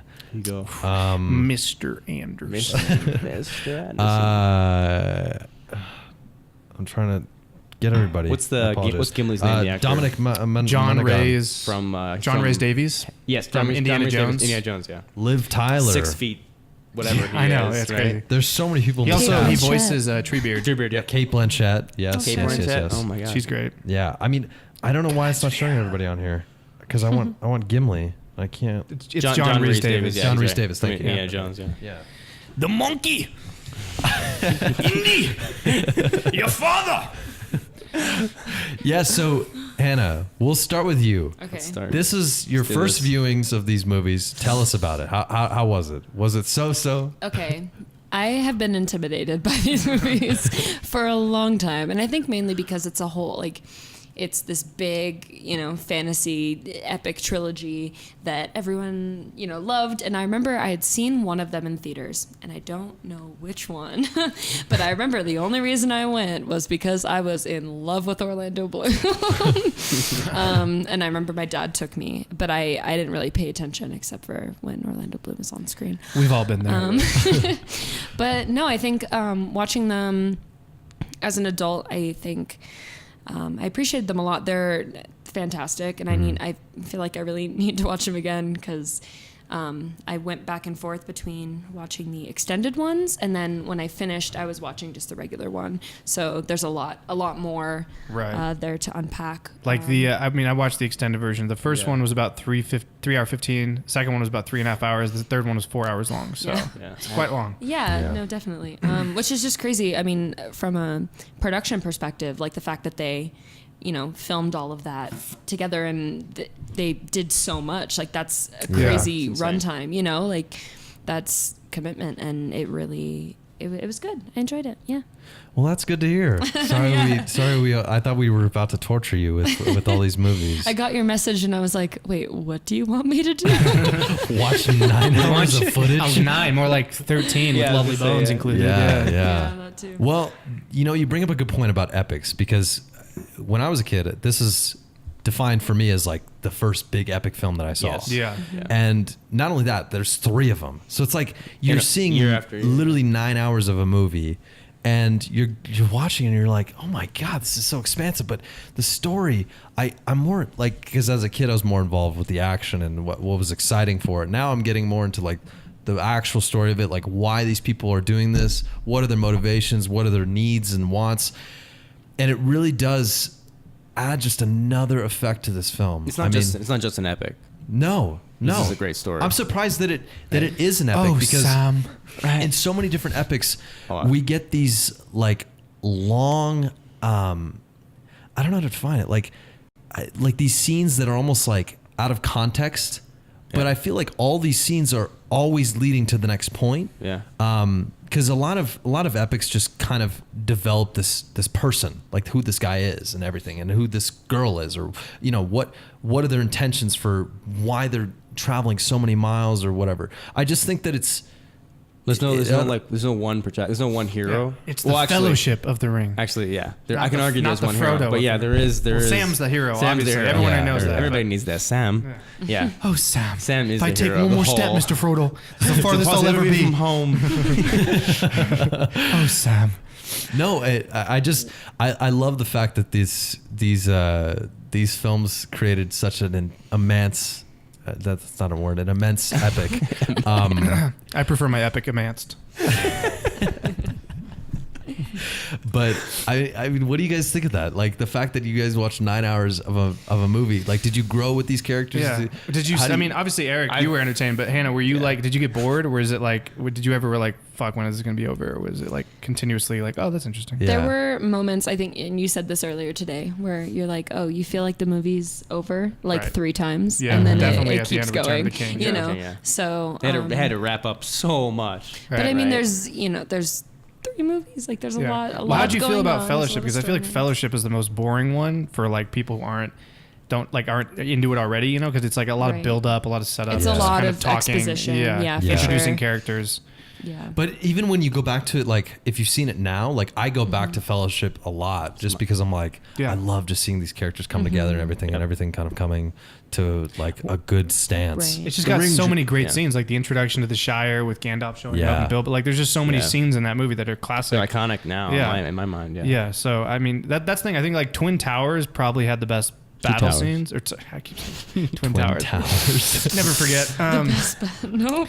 2 Towers. It was probably has the best battle scene. It's very. I mean, just Helm's Deep. Yeah. I don't know of a better battle sequence. I know the battle in front of Gondor was pretty good, but like, I mean, Helm's Deep to me is my like. Helm's Deep is great because you see Legolas sliding down the shield and like taking out his swords finally. Yeah. The 2 arrows. I also watched like 3 hours of behind the scenes footage on that scene alone. Really? They built the keep, and then they built the wall, and they're separate. The amount of extras, I can't even imagine. Of like hundreds and hundreds of all Uruk-hai, in full costume full and makeup. gear, It's insane. Metal, real. I mean, just okay. Yeah, and then it's insane. Return of the King had some great battle scenes, especially when Gandalf shows up. At the end with the. That's in Helm's Deep. Oh, it is Helm's Deep. That's right. Yeah. So no, that's like one of my favorite parts of the Helm's Deep fight. So yeah, I mean, Return of the King. I mean, probably one of the best moments is when the Ghost Army comes out and just takes out everybody with the merchant ships and everything. That's a great scene. Pirates of the Caribbean. Yeah, and I love it because Peter Jackson. He's the one that gets hit by the arrow. Oh, he's also in the he's in all 3 Fellowship. He's one of the guys in the by the Prancing Pony, and when they walk into town, he's one of the guys. Right. Yeah. Colbert. It's the Hobbit. Yeah. Colbert was in the Hobbit. That's Yeah, the I saw Hobbit that movie, though. And then in Two Towers, he's which one is he? I think he's just a soldier. One of the soldiers. In one of the scenes. Yeah, I can't remember. But he was in the Lovely Bones too. He was what scene was it? Hitchcock. It was when they were at the mall before she died. He was in the background. One of the guys he's in the background, like looking at a camera, I think, or something. You can see he's blurry in the background, but you can tell it's him. Yeah. Yeah. I like that he cameos. His cameos are interesting. They're not like even observed, like you wouldn't even notice. Right. He's like on screen for 2 seconds. Then only people who like know are like, oh, that's Peter Jackson. Like I thought it was just a random guy. Like I think the Return of the King cameos is probably the one that because he actually gets hit by an arrow, so you notice like, that's something happens in there. Right. But normally, he's just kind of there, and you have to like know he's going to be there. On the runtime thing, I know for me when I've been exclusively watching the extended editions since they came out on DVD. I think my Two Towers version is like almost 4 hours, like 340 something. It's pretty long. And I'm like, what do you cut? Because to me, I'm like so invested in everything. Well, you know, it's funny. I don't want to cut anything. There was a few, I can't remember specifically, to be honest, but there was a few scenes in at least Return of the King where I was like, I can tell this probably wasn't in the theatrial version. Yeah, because there's pacing's a little like off. Maybe, scenes with what's his face? Treebeard? No, that's not Treebeard. The brother of Boromir. Faramir. There's a few scenes where he's talking to the hobbits. I'm like, I don't remember this in the originals, and it's like he's just explaining like backstory for the Lord of the Rings, not even like really the movie, just the books. Yeah. So I can see why they would cut those kind of conversations where it's more just like lore for your general audience. Right. Nobody cares. Don't need that stuff. That's where you see the fantasy mumbo jumbo, where you're like, I don't know what this means and why do I care, unless you're into that kind of stuff. Which I mean, I liked it because I just think the whole universe is interesting, but I can see why they would be like, audiences aren't going to sit here for an extra 30 minutes just to see this kind of stuff. But it is really interesting because I mean, the Lord of the Rings. Have you read the books or? I read The Hobbit. I never read the Lord of the Rings. No, I never finished them. I started the Fellowship, but I did read the books. I read The Hobbit in 8th grade. It was like one of our. Well, The Hobbit's nice because it's like literally a children's book. Like it was written for his kid when he was a kid, so it's easy to pick up. It's a pretty short book comparative to like, the actual Lord of the Rings series. And there are 6.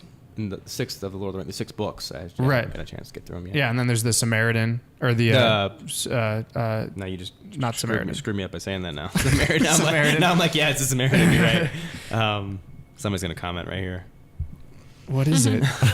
Lord? No, that's not. Silmarillion. Yeah, Silmarillion. Whatever that is. Yeah. Let's so call more like lore, more backstory about the universe, and they always talked about.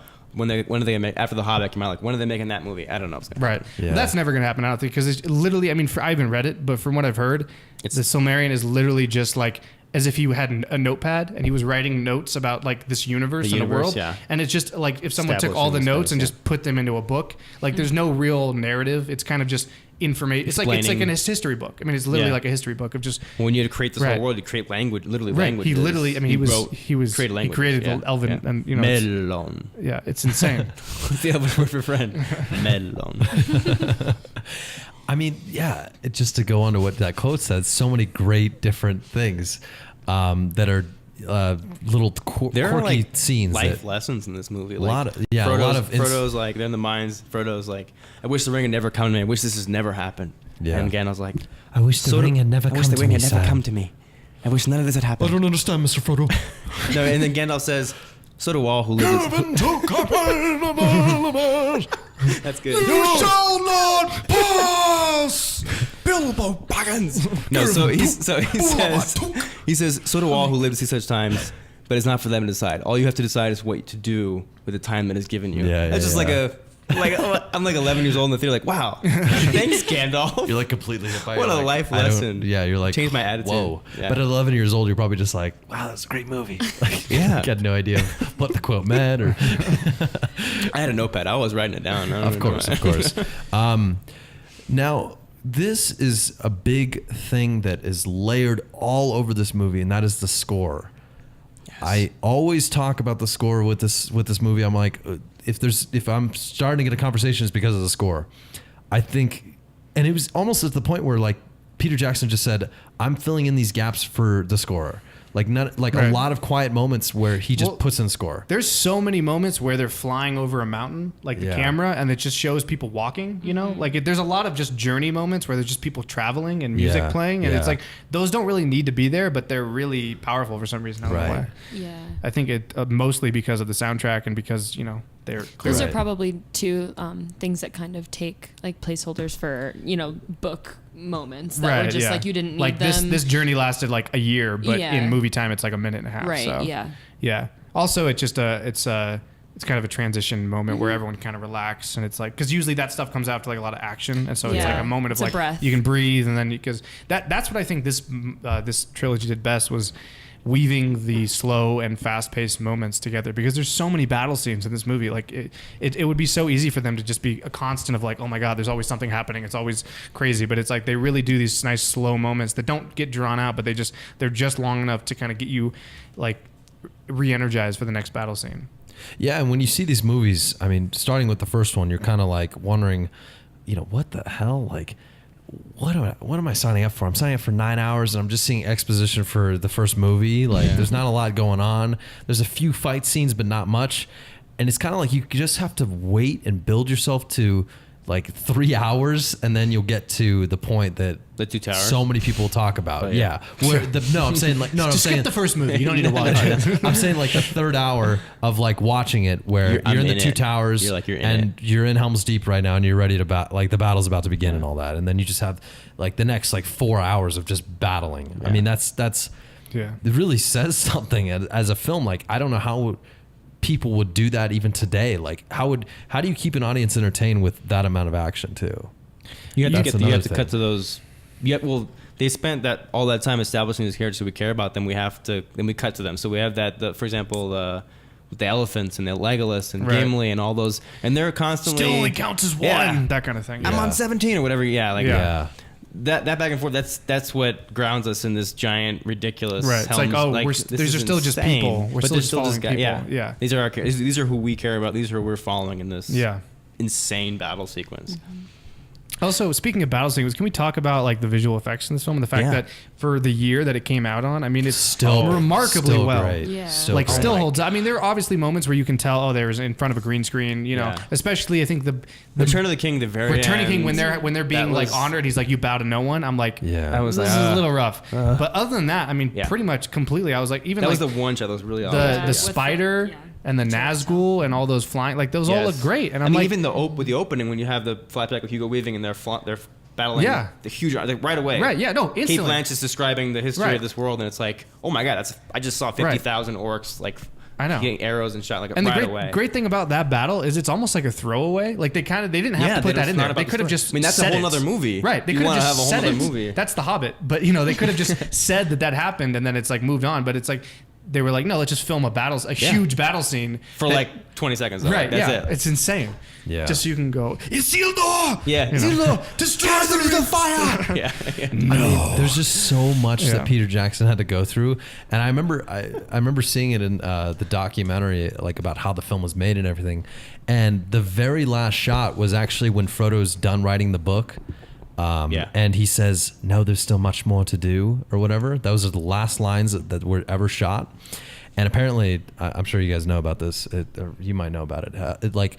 Peter Jackson basically he told him to do another take, and he's like, okay. He's Because like, I thought I got it on take 3, and he does it like at least 15, 20 times, and they're like, Because he dude, we do. got it on take 2. Like we can lock it up. But he was so invested in it that he just could not let it go, and it was just amazing that a director like that. I could see that because I mean, how many movies?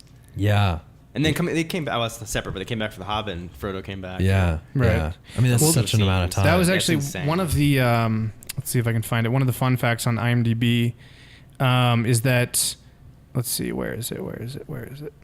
Well, basically, Peter Jackson kept filming after it was after the movie had been released in theaters and the Academy Awards were already over and they'd already won 12 Oscars. He was still filming for The Return of the King. He was just filming like a pickup shot when they were in For the the DVD dead. or I think something, it's or on the Yeah, for the basically the Blu-ray release. the extended edition on or the what? whatever. It's on the second page, I think. Is it? Okay. Let me see. Extended Yeah, it's edition, like at or? the bottom. Um, somewhere. let's see. final day of filming that one. Oh yeah, okay. So the final day of filming on Trilogy actually happened over a month after this movie was theatrically released and 3 weeks after the 2004 Academy Awards.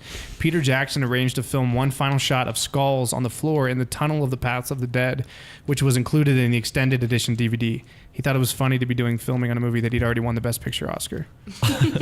What? He still wasn't done. Yeah.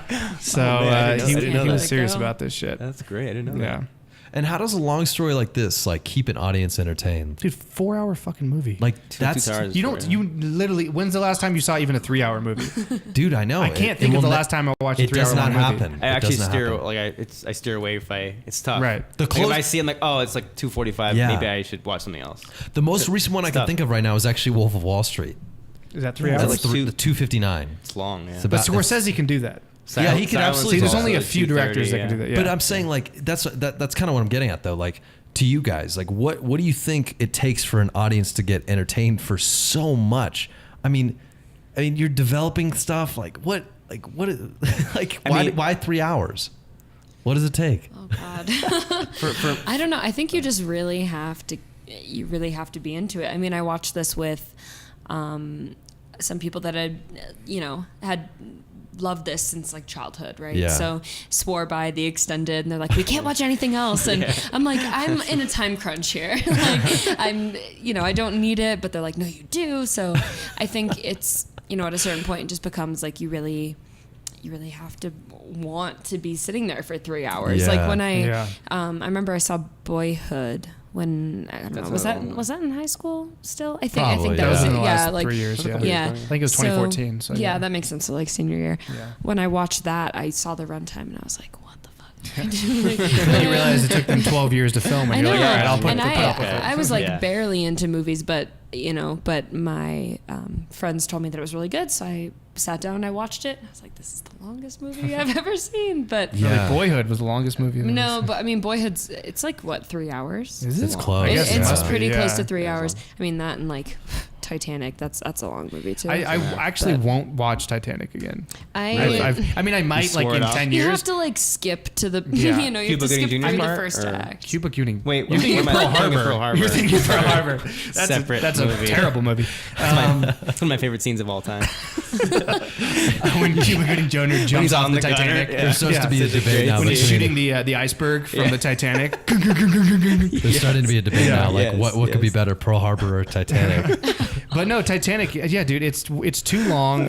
I've seen it like 3 times now, so I'm like, I don't need to watch this movie. This isn't like Yeah. the Lord of the Rings where you still get more out of it every time. Yeah, I'm like, And I think- I get it, they're in love. I think with a world like that complex as well, there's always new things. Like there's Right. always something different that you could be looking for or Right. at or something else to consider. Titanic is literally especially- just normal people. Right, yeah, Like, especially when there is yeah. so much like you said, like lore and Right. it's a Yes. whole completely different world. It's not Like- a world that we're familiar with. So it's It has Yeah. a rewatchability Yeah, factor you- because of the detail. Yeah. Right. This guy Yeah. created. Like Titanic is only watchable because that dude falls off and hits the propeller and it makes that funny noise. And it goes, Yeah. So but good. other than is that, that why? that's the only reason I watch it. Not young Leo. Nate hates Titanic.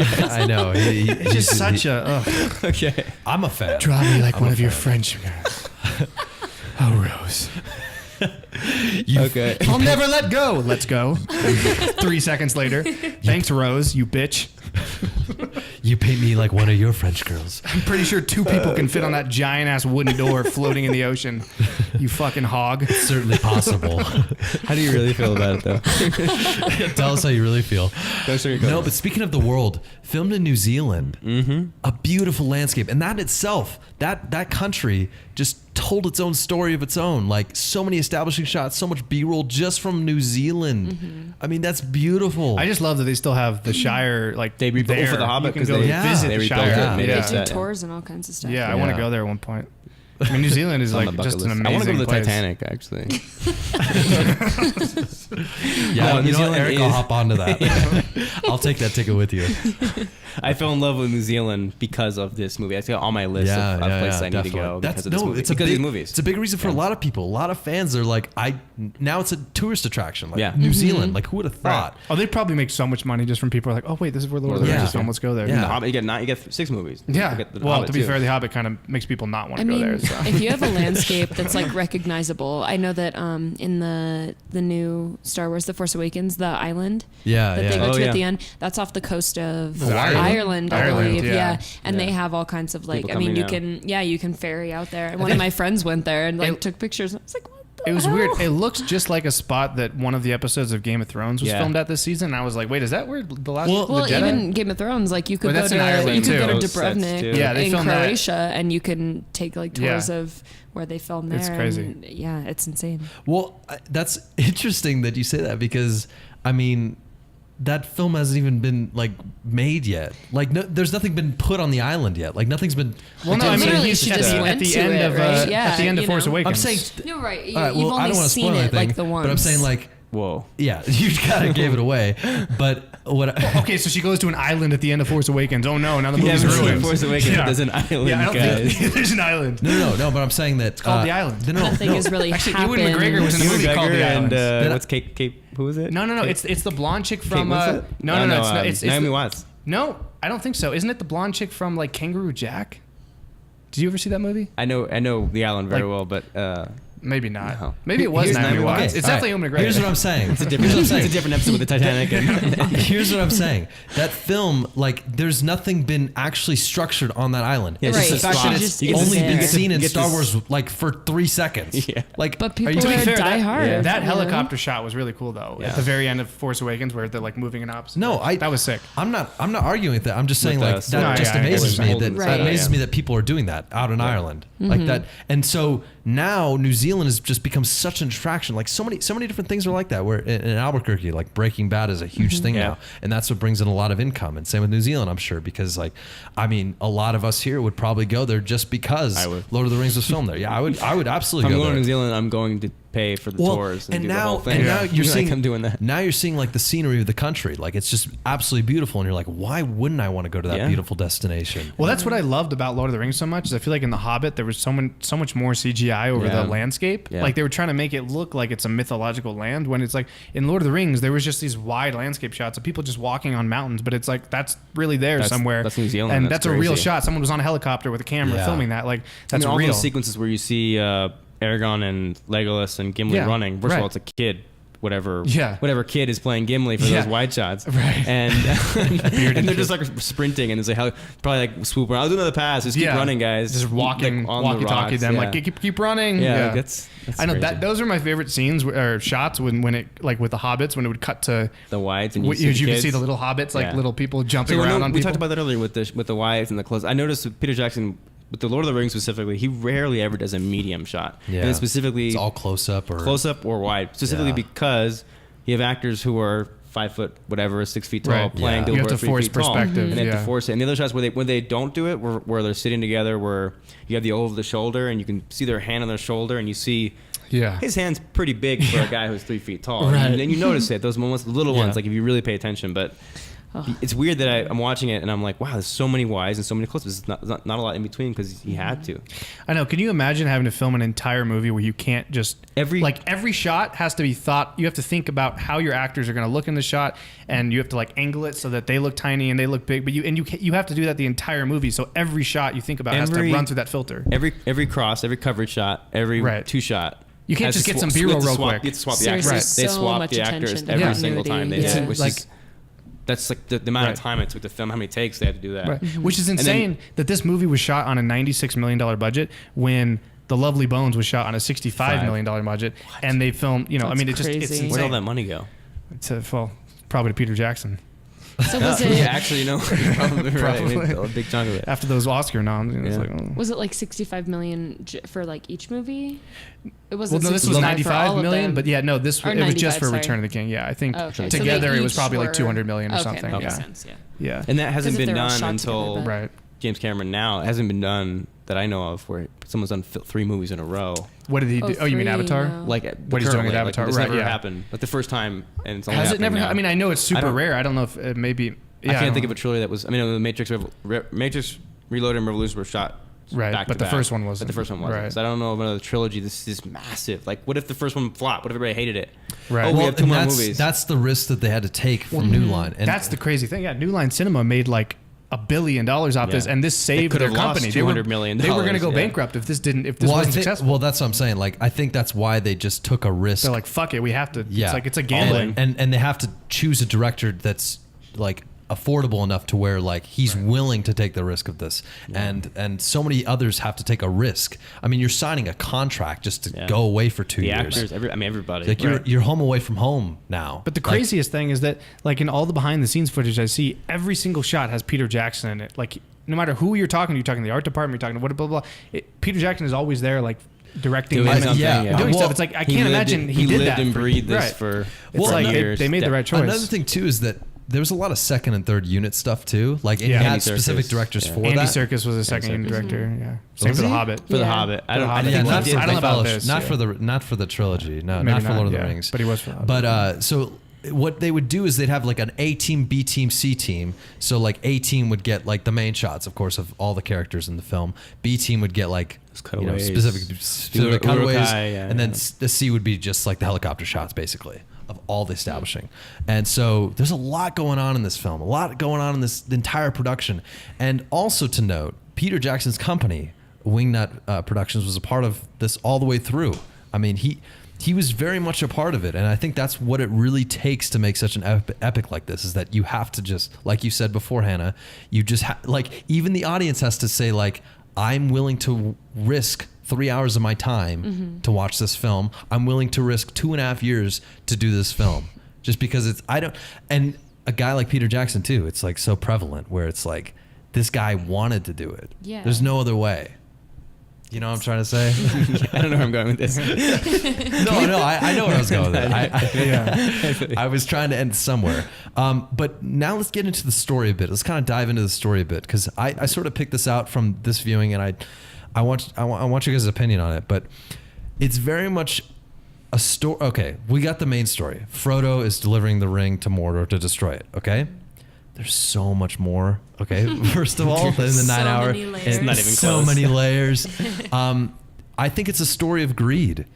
Absolutely a story of greed, where a man becomes obsessed with an item and just cannot, and will take anything for it, and nobody's going to stand in my way. And if I get something more of this, like some more of this item, then I'll be forever grateful for it.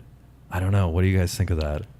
Should I pick your brain a bit? See if is greed an option?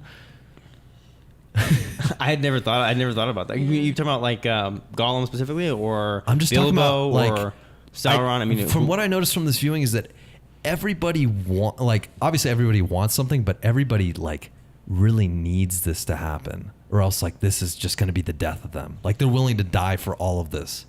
Well, I think that is a great part of it, is that everybody wants to use the ring for their own personal gain, but not necessarily for selfish reasons. Like Boromir, he kind of goes bad at the end, but he's not. He's really just wants it because he wants his father's love, and he wants to protect his city. Same thing with Faramir, and bring that kind of same with Faramir. They want to bring that power to their people so they can help them. And they're also feeling guilty because they're not really in charge. Like Aragorn's supposed to be in charge, right? Especially so they're like, we need to Faramir, establish our power. Yeah. Faramir had the biggest reason, because it's like, my father hates me. This is going to get him to love me. God. So and somehow, he obviously they were trying to show that he was character-wise the better person compared to Boromir, But I think that was interesting, is that every character has their own personal reasons, but they're not always. It's not like they're a bad person just because they want to take this thing. It's not like I guess it's like greed isn't always bad. It's not always a selfish thing. Like they want these things, but for non-selfish reasons. But that doesn't make it right, and that doesn't make it okay, and doesn't mean that they well, that's why it's controversial, because in the meantime, you got like Frodo. Okay, he's got the ring. And he kind of becomes obsessed with it in a way. I mean, you kind of see that come over the course of time. It's taking me. But not only that, you have these characters who say that they're not obsessed with it, and yet at the same time, they're saying they're going to help him out, but they're probably thinking like, what if I could steal this thing and keep the ring? Like, it just amazes me that this small little item can have such an impact on everybody in the story. And it I don't know, it just speaks volumes to me. Well, I loved how everybody that came in interaction with the ring, there was always a moment where they kind of just stood there, and there was like 10 seconds of silence as as the ring talked to them. And even they Aragorn, that moment, right? And so it's like you see that it's consistent. Everybody, and you kind of see how everybody reacts to the pull of the ring, and how and how Sam and Aragorn kind of. Gandalf's moment was great too right in the beginning of the first one. Yeah. Oh yeah, when he's like, no, you need to pick it up, and then he's like, yeah, no, you need to take this, because I'll go crazy with it. And through me, I would do bad. yeah. And it's also a story about the little guy, kind of like Frodo. He's just this hobbit who never really did anything important in his life, and he's just kind of there.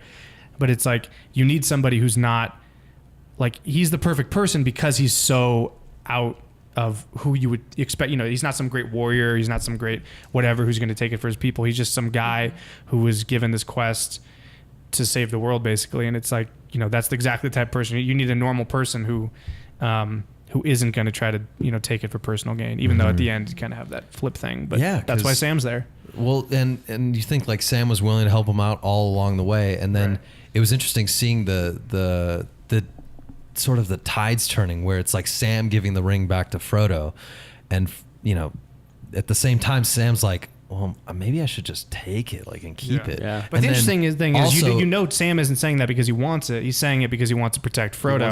Right. So it's like it's not what everybody normally. But you're getting wants. a lot of mixed emotions through it, where it's like you're not sure whether he wants to keep it. Yeah. You're not sure whether he wants to just give it away. I mean, he's just kind of sitting there and he's watching Frodo just like being eaten alive by the fact that he doesn't have the ring. So I don't know. There's a lot to really dive off of that.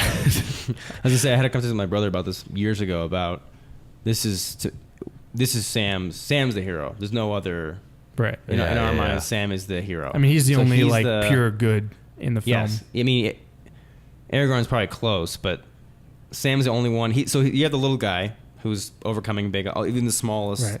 But the problem with Aragorn is he's a king. He's power. The heir. He's too big. Sam is just this. He has nothing to gain from this. He's not even the main little guy. Right. He's the sidekick. And if you look, yet he's the one he saves Frodo's life like 3 or 4 separate times. Right. Like literally from. I'm trying to think off the top of my head now, but he saves his life 3 or 4 times. I mean, when he at the very end of Fellowship, when he's sorry, I got the Twitch playing. At the very end of Fellowship, when he almost drowns, just trying to leave with him, like it's he almost kills dies himself, right. like just like sacrificing. He sacrifices everything for this quest for Frodo versus his friend. Frodo does nothing. He carries him to the top of the mountain. Right. He carries him. He drags him his way. He saves his life from the spider. I mean, he's the hero. And he really has nothing to gain from this because if you look at even like especially at the end of Return of the King, he was like when they go back to the Shire, nobody even knows what happened. Like the Shire was completely unaffected by what was happening. Like they could have just lived their lives and not worried about it at all. He was the gardener who overheard Gandalf telling him, because he pulled him in like, oh, now you're on this quest, by the way. He wasn't even like want to be there. He just happened to show up and step up. He wasn't even like best friends with Frodo before then. I don't think. Right? They were. They talked in the party. But I don't think they were. They weren't.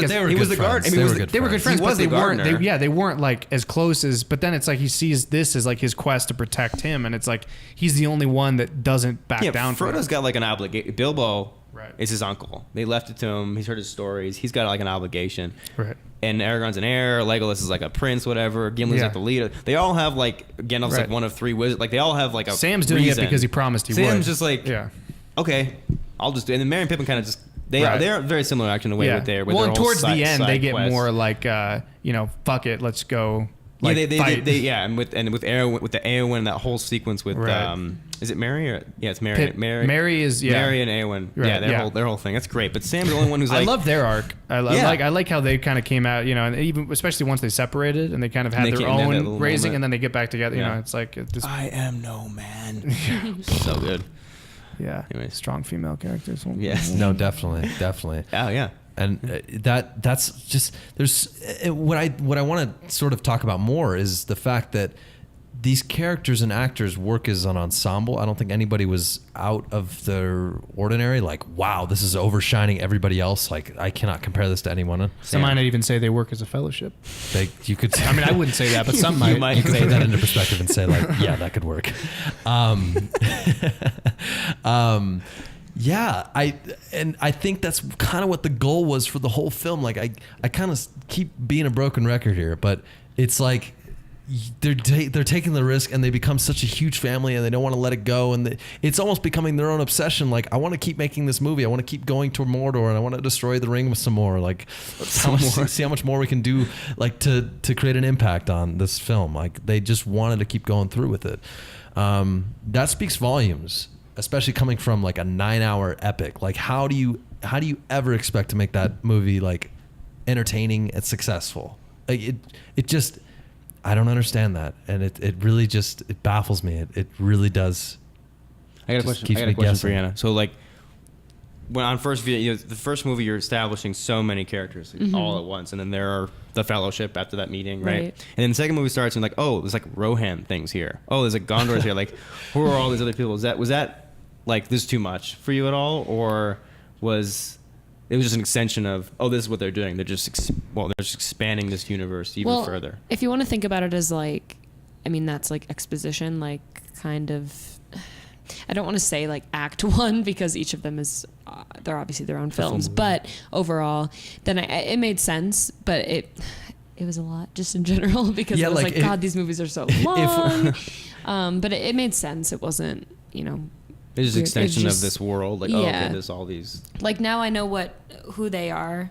Now where are we going? Like how are they going to get there? Because obviously they have to get to Mordor, but what's going to happen in between, you know? And it just... So it didn't seem confusing to you at all by like all these different characters like just being introduced? Because I know I'll just give an example. The names are just very similar, which I think threw me a little. Obviously, Sauron and Saruman was I used to have so much trouble with that when I was a kid. And Eowyn and I was like, they keep talking about Saruman and Sauron. I'm like, aren't these the same? Saruman. I'm like, so similar. Yeah. But when I was a kid, but it's very much like Game of Thrones. You really have to like keep up with the names. Not to spoil anything from Game of Thrones, but just stop talking. Yeah. Just stop talking. No. Just the first season. I'm just talking about like how it's a long establishing point. Like there's so many characters. Like how are you going to try and get attached to all these characters? Really? I mean, but you do.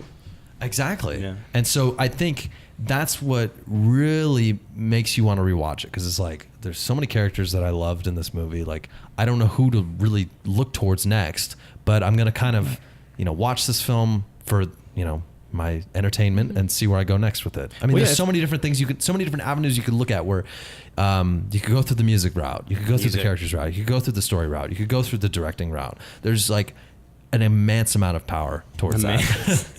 Immense. To immense. Yeah.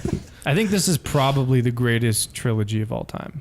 Like if I had to guess. I mean, up there. No, I mean, Star Wars is kind of. I don't see one. I'm trying to think of. Star Wars can kind of like compete, consistently good, right? And just consistently, right? And just at the scale that they have. I mean, it's like a lot of movies can be good at a super small scale, but I mean, I just can't even imagine the amount of work that went into this trilogy. It made them at the same time too, so it's designed from. I mean, I don't know. Star Wars. It's one vision. But it's a consistent like one stretch of, and I think that's why each movie was so successful on its own. Because usually, you release one movie, it hopefully does well, and then you release a sequel, and so you got to go back to the writing board and okay, well, how are we going to write the sequel? What's the next? Where it's like before they even started shooting they have every script done. They know what it's going to be. They know how they know they have to film this in the Fellowship because it's going to come back in the Return of the King, and so it's like all these things are so consistent that I think that's the only way to really do something like that. I feel like if they had done this one at a time, it wouldn't be nearly as consistent or work as well off of each other, because you can literally watch like after you've watched the whole series, you can just turn on any of the three movies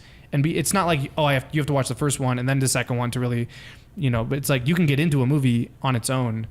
And I think that's hard to do when you're it's like, okay, that was good, now let's figure out how to write a better one. It's like, how do you do that? This world is just built so well. Well, and they're basing it off a book. They they have it easy with J.R.R. Tolkien. He's so much information. It's like exactly they have so much ground they didn't even use. Similarly, like the Hobbit backstory, they alluded to it and you watch the Hobbit movies later. I was like, oh, that tiny little scene where Bilbo was telling the kids there were 3 trolls and you get to see that in the Hobbit. Turned to stone, and I was like, oh, we got to see that scene. It was part of the backstory. They alluded to that from the very beginning, like almost like they were planning for. And you watch them if you watch the Hobbit, well, you say what you will about them, but you watch them and then you watch, go into the Fellowship. It's like, oh, this fits. It all matches. See, it fits. It's in sequence. Well, so speaking of the Hobbit, I want to talk about the Hobbit just a little bit because no, go ahead, dude. Well, I mean, who's seen the Hobbit? Like none of us. None of you guys have seen that. You've seen the Hobbit. Yeah, I've seen all of them. Oh, you've seen all of them? I only saw the first one. Because I just heard that the second 2 weren't very good. Guys. No, I haven't seen them. I've seen all 3. Yeah. Well, but what do you? I mean, what Desolation of Smaug. At least the Benedict first. Cumberbatch. At least the first one. I mean, obviously, like the effects are better. Like the dwarves look cool, and my favorite part of the Hobbit was the Troll King or the Goblin King. I mean, the big fat goblin with the tumor thing. The whole underground. Yeah. Like that stuff was cool, but I don't know. Like visually, it was completely different than Lord of the Rings. You didn't feel like there was real Uruk-hai. There was just a bunch of CGI people. There was. I mean, there were. Desolation. It was the third one specifically. I mean, the War of the Five Armies. Picture the Helm's Deep. Picture Battle of Gondor. but all CGI. 100, not even a single Ugh. actor. And even Legolas is CG because they had to have him running up. Oh, yeah. Falling rock somehow, gravity, like defying. Or even like the second movie when he's running on those barrels, he's like jumping across on the lake, and they have that GoPro shot randomly in there, which is way worse quality than the rest. I mean, I'm like, how? I mean, I'm as a person who's so invested in this world, I'm still like, I care, but I was just so upset given the. After watching all the behind the scenes and knowing what went into the Lord of the Rings, I'm like, God, that was so epic, and this is like it's almost like a cop out, but it's still a world. It's crazy, but it's kind of it's disappointing when it's I know it's fake. It doesn't feel real. God, I know how much went into that last movie, and now it's like that's fake. Right. I think the biggest part of it is that it's too clean. Like the kind of like the scene in when Boromir dies in the Fellowship, when all those Uruk-hai are there, like they're very clumsy. They're just kind of dudes in metal armor. They're supposed to be orcs, and they're supposed to just kind of hitting shit, and it feels very human. It's real. It feels very real because they're just. I mean, there's not perfect movements, and everything isn't super smooth and fluid and organic. It's like people are kind of choppy and just kind of, and you need that, and it's like. And when you have your, especially when you're main, like in the, it's definitely the third one of the Hobbit movies. They have like one of the main bad guys or one of the main foes is. They have multiple that are full CG. It's like I can't identify with this bad guy yet. I can't this orc or whatever. Well, yeah, like the dude with the hand or the arm that's like a sword or a saw or whatever the the main bad guy from the Hobbit. Yes, the pale guy. That guy exactly. Right. With the exactly. Total CGI. It's like I don't. And I can't identify with like where. It's like he might as well be just a monster, like a random generic monster. Well, like, I think somebody told me that Ian McKellen had said that's why he had trouble with the Hobbit. I remember because he that. felt like I mean, in the Lord of the Rings, from you get these great characters and they all have a specific chemistry, and when you have to film a certain way to allow for CG with a ton of green screen and it takes away from that, I think, and that's And in the Fellowship, even the bad guy that Aragorn fights, and he's got when they're chasing him down the hill, and right after Boromir dies, right during that scene, that's a real guy, and he throws the shield at him, he's stuck. It's like he almost slices his head off. I'm like, oh my god, that's a real person. Like then when he stabs him and he pulls him closer, it's like imagine if that was CGI. That just it would just feel fake. Yeah, it would feel like the sword is like floating. We could go on forever. I want to go back to whatever we were talking about earlier. I don't know how we ended up on the Hobbit, because this was based on the off chance that this wouldn't be a success. Like this, they had no idea that the fact that they're even spending time like as they're making the Fellowship, as the Fellowship's coming out, like Two Towers is almost done. Right. like that's just amazing to me. They could have just shut it down. Yeah, because before this, the only Lord of the Rings related thing was the animated Hobbit movie that came out in like the 80s or 90s or whatever too. Well, I mean, other than that, but I mean, like movie wise, there was there was really no set audience for this. Like it was a novel, and not only just a novel, but a novel that barely anybody can read because it's so thick. But there's a lot of pages to it too. Like there's a lot to go into. Like, and even in those 9 hours, like you still can't really put the that generation. into perspective. The generation that read Harry Potter is not the same and watched it. Is not the same generation that read Lord of the Rings. Right. Not at all. It. And in fact, I don't think anybody that read Lord of the Rings is still alive because they would have killed themselves after trying to get through that Bible of a book. Oh my god! For those who did read, it's a great book. People have read it though. I tried. It's hard. It's really hard because there's so much to talk about. I mean, I remember joking. I was like, there are like 2 pages describing the sunset in this one sequence, and like this is establishing this world, the Shire, all these places, It's very descriptive. But that's why it's so good. It's like when you have that kind of resources to base your movie. When you have that adaptation of like what to let's hear it. And when you have that adaptation, like so much to adapt, you're just kind of like, here you go, like here's what you can put on the screen, like if you want to put this much in, if you want to put that much in. And I think that's what New Line really took as their risk, and they did a job well done doing that. I'm so glad they allowed them to have like the extended editions, though. Yes.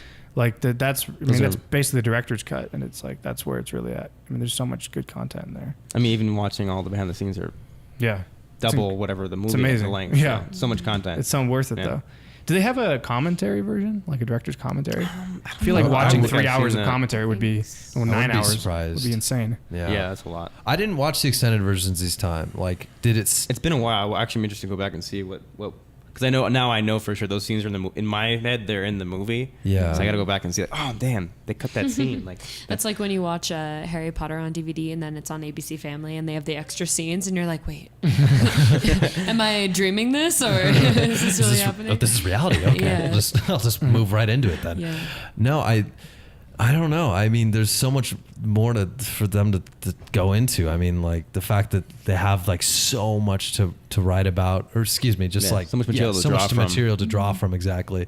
There's a lot of different Hobbits- directions you could the go to. Hobbits- You can make a lot of standalone versions, which, surprising enough, like that's what that's what Disney's now doing with Star Wars. They're just taking these initiatives and they're just making a ton of new movies to adapt from it. And I'm surprised they didn't take the Silmarillion and just take like little stories out of it. Right. You know, Make- just yeah. make little movies. You know, because Right. it's like they're gonna make money. I mean, Right. you're gonna make $1 billion if you make a Lord of the Rings. Well, I mean, after the Hobbit, people are kind of antsy now, but before then, I mean, it was just like people want something. I mean, that's why the Hobbit got made, because like people want more People wanted content from more, that yeah, universe. absolutely. Hannah, what did you want to say? What? Did you want to say something, or were you just? Oh. No. I mean, and not really related. In watching them, definitely one of the things that I was like super impressed with was the scripts, just the dialogue in general. I think because it is so. It's like old English. Yeah, but it was just so well done, and you know, at times it was like, okay, I don't really understand, but then other times you felt it a lot, even if it's not the way that you would say something. This is one of the movies I have to watch with subtitles on, just because I'm like, wait, what word is that a real word? I'm like, oh, okay, I gotta like. No, yeah. I mean, That comes from the books, I'm assuming. Yeah. Yeah. It's gotta. But they picked the right parts. Yeah. No, definitely. I think if they went to the old English route, that wouldn't have really settled for a lot of the audience. They would have been like, I don't understand this. This feels a lot like Shakespeare to me. Where are we going here? So if we go into all three movies, we have the first movie, The Fellowship of the Ring. We have this establishment expository movie that moves into like the separation of the Fellowship. You know, we're all going our separate directions. That happens in the first movie. Yeah. 2/3 away. And then from there, we have these battle sequences, which I consider to be some of the greatest battle sequences like on screen. I mean, how did you guys, Hannah? How did you feel about the fact that you're watching almost 3 hours of a battle? Like, were you entertained by that, or was it still kind of like, I don't know, where this feels like Transformers, where it's just a lot of action, a lot of stuff going on? There was a lot of action, but I was watching it with other people. So when I would like start to kind of turn my attention, they're like, no, you have to pay attention. Like something's gonna happen. So there was no like, not necessarily reprieve, but you know, it had a purpose, all the action. So it wasn't like I was just like, oh my god, when is this over? There was no time to really like relax and like kind of veer off a different direction. That's what the slow parts are. Yeah. But like those moments, you know, when you watch like a like say Transformers, you're like, oh my god, they're just gonna destroy. There's a lot just of gonna be action. fighting, and you can afford to look away. But Right. Well, because it's just fighting for fighting's sake. It's not exactly. real. You know. Yeah. I got a question for you guys. Now, a lot of movies they fail in the bad guy department because the bad guy's there's nothing about him. He's just Right. He's there's just no bad depth. 'cause he He's wants just- to be bad. He's bad because he's bad. Right. This movie does that same exact thing. Why does it work? Well, because He's it's a just mythical creature and he's crazy evil. Sauron's just evil. He's literally the He's embodiment evil of incarnate. evil. I mean, But it's like- like the devil. It's like if the devil was the bad guy. You know, But like that- people wouldn't be in- like, wait, the devil's just bad because he's the devil? That doesn't make any sense. I thought the devil was a pretty nice guy. But so many movies do that and they fail because they're like, well, that I didn't feel No, bad. you or bring like, up a good point. Isn't Like that weird? That as it well, works like so well. and why do we? Like the Why do we understand- orcs. Well, to and be the fair, they're he all wants- just faceless bad guys. Like, why do we? Sauron wants world domination, and in this world, that's actually like in most movies when someone's like, I want to control the world, it's like that's unrealistic. Like, no, you're not Okay, gonna actually do that. But this movie, that's Is really it because, could happen. Is it because we established It's so well magic. how these different Yeah. beings are like? We don't want their world to be destroyed, so we're like okay with not having a really named enemy that's like so I guess. vague. You know well, what it I also mean? Like, helps that they had the battle sequence in the beginning with him dying. You know, with him, establishing the backstory. right. So it's like of- he's a bad guy. He's like this crazy. You know, he's got the ring and he's like basically invincible. Power, yeah, and then really. somehow he gets cut off and that's how he dies. But it's like And at then least 3,000 years later, we're like, okay, we have to fight again. Like the whole world's coming together, like we did in the past. Like Right. I'm just curious because I was thinking about it last time I was watching. It's like, wow, this is just there's no depth to this character. He's just evil. and yet I still am rooting for everyone to beat him. When other movies, I probably wouldn't do that. Well, I think it also helps that he's faceless because there's never a moment where he can like redeem himself, you know. And also, he's just some name that He's you an hate. eye. I mean, for the rest of the he's other than literally those beginning parts, he's just an eye. right, and he never says anything. He's never like most actual movies with real people in it. Like, you know, he would have a moment where he's like kind of nice to somebody, or like you're kind of like, oh, where is this going? But there's never a moment where Sauron's like, oh, he's a pretty decent guy. Evil, like, hey, he gave that orc time off, you know. Like, but what there's never that. So we have Sauron, but what about Saruman? Like, Saruman's what is his in motive my mind? to? He's trying to pick the winning he's side. like, we can't fight this. We're gonna lose, so I'm gonna go with the winning side. I want to save my life. Yeah. That's it. And that makes sense. But he's not the real bad guy. He's just like a pawn. You know, he gets trapped in the tower. I'm curious to see like the difference between the two. Like why is Sauron so like? I don't know. So powerful. I know. It's like weird. He's not really explained. He just has the one ring. Is it because of the ring? Is it because he has like, the one ring? Is it because like his powers are, you know, sort of a spell on other people to like work for him? Well, I think maybe in that's their alliance. Maybe that's the thing. Maybe the ring is what people usually see as the bad guy. You know, it's like the ring is the bad guy. Sauron is just a guy who wants it. You know, it's like it doesn't. He's in the background the whole time. It's kind of like, oh, he's scary, but we never really see him. The ring is always on screen, and it's always like the ring is evil. The bad guy is the fear of the ring getting in the wrong hands. Right. It's like this is what happens if we fuck up. So it's like that's why we can't fuck up. We know what happened. Like they already know from the past. They know this is what happens if we screw up. So we have to win. Right. So there's no other option. You definitely put that on screen too. Like you could put that in conversation that the ring could be like the villain of the story essentially, where, you know, that thing is taking over everybody else. Like, how do we stop it? Kind of thing. I mean, that's interesting. I mean, I would have never gone that route. How do we dive into this, guys? No mortal, no more than that. No mortal instrument we possess can destroy it. So maybe like the ring itself.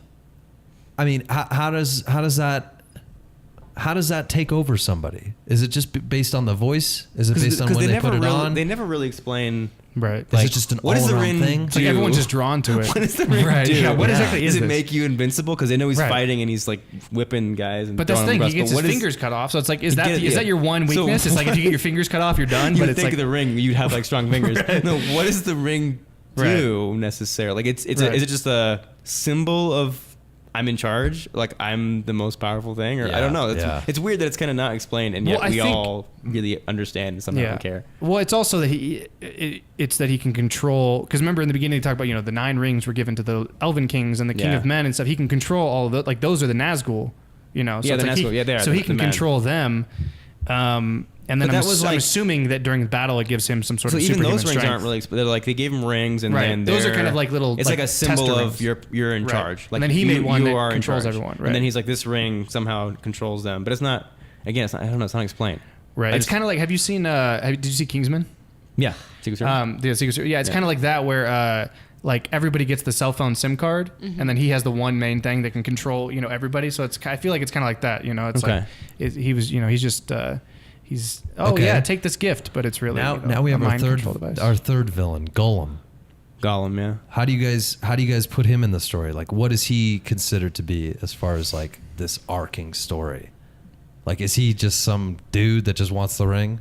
Do you think he's much more than that? Is he just a guy who? He really is 2 personas. Like he's Smeagol and he's Gollum. He's talking to himself. 2 people essentially. I love that whole scene. That technique of filmmaking of just cutting back and forth. Or when he's got the reflection in the water and stuff. Like it's so great because I remember as a kid thinking, wait, are there 2 Gollums? I don't remember his twin coming in, but it's like, you know, as I get older, I'm like, oh wait, he's just talking to himself. But like it's funny how they don't really like. They never clarify. No one ever catches him really talking to himself and like asks him what he's doing. Faramir does. Like he's like in the corner and he's like, you know, what are you doing? Right. Master tricked us. Right. You know, but that he kind of just goes, like, what the fuck? And then that was impressive. So he's over there like, and then Faramir's like listening, like, stole what? You know, and he's like That's talking true. to himself. Yeah. But there's never a moment where they're like they never explain it. It's just you accept that he's got 2, which is fine. You know, I like it, but I like that technique of kind of just because it's such a simple like. It's like they're trusting their audience to understand what's happening. Like we all know what's happening. We don't have to be like, wait, I don't get it. Why is it cutting back to the same person? You know, it's like.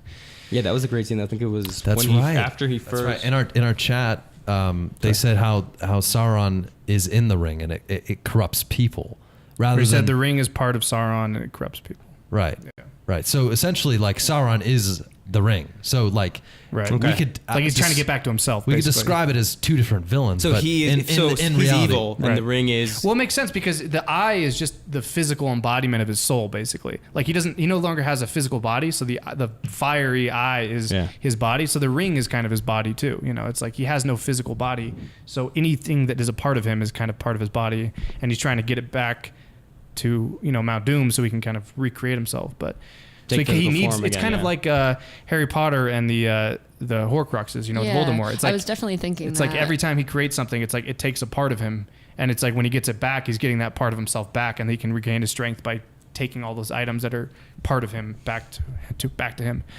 So yeah. And we get a backstory of Smeagol at the very beginning of Return of the King. The third one, that was a great. That's great. I remember seeing that in theaters, Yeah. like, okay, yeah. And It's like, oh, he's and it's Andy dead Serkis. now. I know. I'm glad Andy Yeah. Serkis got to get like an on-screen actual face role, and not just well, and so mocap. going back to what his needs were, like he basically just killed him because it was his birthday, and he's like, Yeah, I just want the ring. Like what? It just leads me to such a interesting like route to take as far as And it was- conversation. Like where do we go with this? That That was was what I'm saying? like- Where do we take this? He didn't even know what Let's it go, was. guys. He didn't even know Right. what it He was. was just drawn to it. He was just like he felt the yeah. power or whatever. Yeah. I liked how it's funny. I never realized as a kid when I was watching these movies how big Gollum is. Like he's bigger than the hobbits. Like, but when they're walking, because there's a moment when they first run into him and he like latches onto Frodo and he's like they're on the ground wrestling. Like he's completely wrapped around Frodo and his head is bigger than Frodo's head. But then when they're walking around, he looks like this tiny little thing following them. But it's like you realize like because they're hobbits, he can overpower them pretty easily, which makes it a bit scarier. But yeah. Good shit. Good shit. Yeah, he was an interesting character because he was one of those back and forth. Yeah, it's like trust him, don't trust him. Mm-hmm. Because he's back and forth with himself. That and then with them. Oh, I was gonna say, and it frustrates you when, like Frodo, is kind of not sides with them, but is willing doesn't to see what Sam sees. because I think Sam's like he doesn't want to end up like that. He wants to believe that there's some good still because he has the ring. And He's he worried doesn't that's wanna going to be him. Yeah. Yeah, he doesn't want to end up like that. So No, and that part specifically, like the whole trust and don't trust thing, it does get on my nerves because Frodo, you mean? No, I'm talking. Yeah, and mainly the biggest scene that hits me the hardest is when he throws away the bread off the cliff. Every time I'm like, Frodo you son sides of a with him, bitch, man. Yeah. Like you really had to go that way and just be like, just have these two separate and everything. I did not like. It's such a great part of the story, and it tells you a lot. But again, it's just like that's something where I've always connected to these characters, and I absolutely despise that part of Gollum. Well, that's the interesting thing too is Frodo becomes unlikable towards the end, and He it's like does. when he's supposed. I mean, Because we're supposed to be the main character. Sam. Yeah. That whole Right. scene, we're rooting for Sam. Like, Right. convince him. Like, what do you? Right. You don't like Frodo in that moment. Yeah. Right. Yeah, so I think it's interesting that they're able to take a main character who you're following for 6 hours, and then Yeah. in the third film make him kind of a dick, and then at the very end bring him back, and nobody, you don't mind that because you understand that it was the ring, and it, but Yeah. it's very interesting character development. I guess the reason we're supposed to care is because Gollum is what Frodo might have become if he Right. didn't succeed. Right. Or Sam didn't. And just kept the ring for Sam himself. Sam succeeded. Right. But So- if that didn't happen, So going overall with these characters, I want to ask you two both this question. What do you think makes these characters so prevalent, and what do you think makes them want the audience to just constantly go back to it? I mean, this is probably either rhetorical or just like a simple answer, but like I just want your guys' thoughts. Like, what do you guys think? oh boy. I mean, again, a first viewing. Like, did you like these characters enough to be like, would you watch it again? Yeah, I would watch it again, definitely. I think I kind of not regret not watching it earlier, but I definitely wish that I had, and I wonder how much of it would have been like a nostalgia thing. Because I know there are movies when I watch, I'm like, oh, this movie was it's terrible. Like, not that this is terrible, but like there are movies that I just watch over and over again because I know the feeling of how it felt when I first watched it. If that makes sense. I do that all the time with Harry Potter. So it's like I don't know. No, definitely. Like, I just wanted to go that route, like because we always tend to go back to certain characters for specific reasons. Like, it's never like, oh, we're just going back for the story. Like, although the story is just great, but it brings back a certain nostalgia where it's like, ooh, I just miss these for me, people. I miss the music. I just miss this particular There's something scene. you connect with. Yeah. Well, you know it's a good series when at the very end you're sad that it's over because you won't get any more interactions with those characters, and that's why people wanted The Hobbit so badly. It's because they wanted more of those characters. And of course, you only really get a cameo of Frodo in the beginning, and then it's all Bilbo. But at least it's the same universe. In the beginning of the Fellowship, whenever I hear that, right away, and then Kate Blanchett starts telling me everything. Oh, yes. And then, and you don't see Gollum until this. You see him with his eyes and the mind, but you don't see him until the second movie, and then he's like, the fools, the fools. There it is. My God. Fools. And you're like, oh my God, finally, you've been waiting for a full movie to get this guy. Yeah. I just love that. I love that he's crawling down. I tried my best. That was not a very rough impression. That's pretty good. It's pretty good. No. But I like going down that road. Like these characters, they're just funny to me. Like every time I go back, I'm like, God, of course Merry and Pippin would do that. What about second breakfast? What about second lunch, afternoon tea? Supper, dinner. I don't think he knows about second breakfast. And then he throws him an apple. I mean, it's just there's certain moments like that. Well, a couple of the characters appear like that. So Frodo and Sam are leaving, and they literally just run into Merry and Pippin. Okay, you're part of the journey. Right. They're in the Prancing Pony. Aragorn just like shows up in the room. Okay, now I'm part of the story. Strider. Yeah. And on top of that, I think that another reason why people watch is for the epic moments of it, where it's just like, this is happening. Like this is about to unfold. Aragorn's going to storm into Mordor. I mean, that's a huge scene, and everybody's just going nuts about it. Everybody's like, we're going to fight till we die. I mean, this day. That's a yeah. I see the eyes in you. Yeah, it's for Frodo. Yeah. I ain't dropping any of you, sir. Oh no, he says Samwise Gamgee. Samwise Gamgee, what are you doing? Fly, you fools. Fly, you fools. It's just a lot of different quotes, too, from it. I mean, I could talk hours on this movie. Oh, my God. Did you know that when Gandalf falls, did you know what was coming later? Or you had any idea like, did about you think his he character? was dead there? You were like, he's dead? I didn't know anything. So, I mean, you figure because it's like he's kind of an important character. Is he really dead? Like he can't be actually. That's interesting because also he's a wizard. So if you want, like going back to like a first viewing where you see it like on screen, 2001, like these people are probably thinking like, oh my God, this dude's actually dead. Yeah. Now we've grown to a society, and this is in a lot of different films where we just accept the fact. Unless you see like the dead Luke, body. I am and, your like, father. Quotation Darth Vader. Actually, he never said that. He said no. He said no. I am your father. Right. That is the actual quote. Yeah. God damn. Let's get the actual representation of it. Yeah.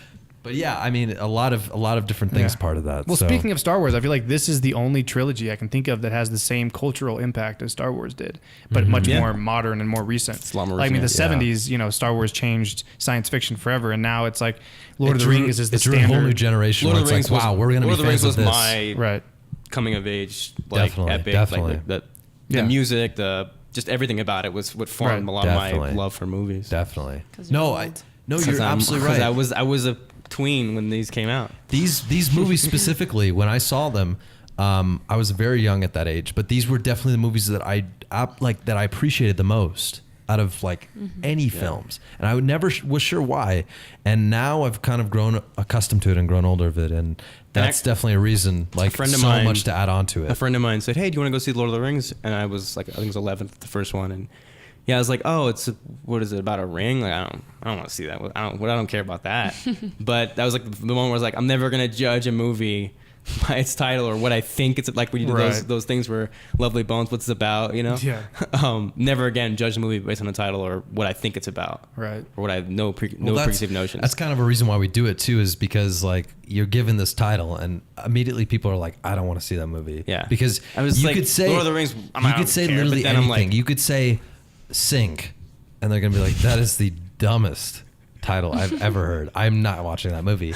But then it could be winning Best Picture. Like you don't even know. I mean, that's really another selling point to a movie like this. Again, like you said, Lord of the Rings. Like, how does that sell Lord to people? of the Rings, and I was like, what is that about? I don't. Is it a bunch of lords with rings? I don't know what it was. Yeah, it sounded. Dumb. Sugar. How does that sound to people? Oh my god. And that's That's got a ring to it. Yeah. It's got a Lord of a ring to it. That is a huge inside joke between us.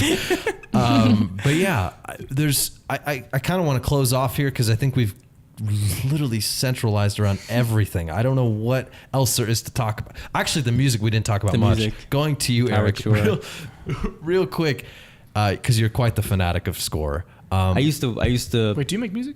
I used to do homework in high school with this Howard Shore Pandora station, like No kidding. playing for a long time. I just kidding. love. Oh God, I don't know where to start. It's so good. When I watch movies, I mean, John Williams, Howard Shore, Blink 182. Blink 182. I mean, you can't go wrong there. I feel it.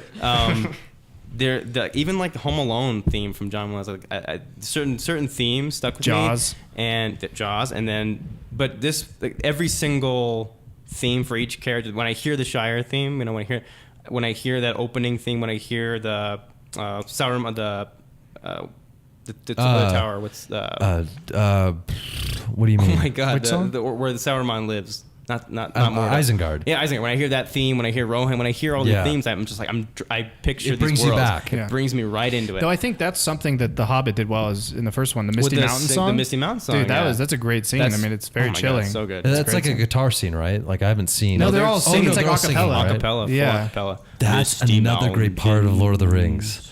Oh, when they're singing. Pippin sings to the king, yeah. King of Gondor. Eowyn sings in the funeral, but that Yeah. scene was much better. Yeah. Well, the music is so. I mean, even I remember reading The Hobbit, and it was like there were songs all through Yeah, it, and they you're were- trying to yeah. read They it, were- and you're like, I don't know how this is supposed to sound, Yeah. but watching The it, elves you're sing like, in The this Hobbit. makes They didn't perfect put that, sense. but Well, I remember just seeing the dwarves trailer. sing.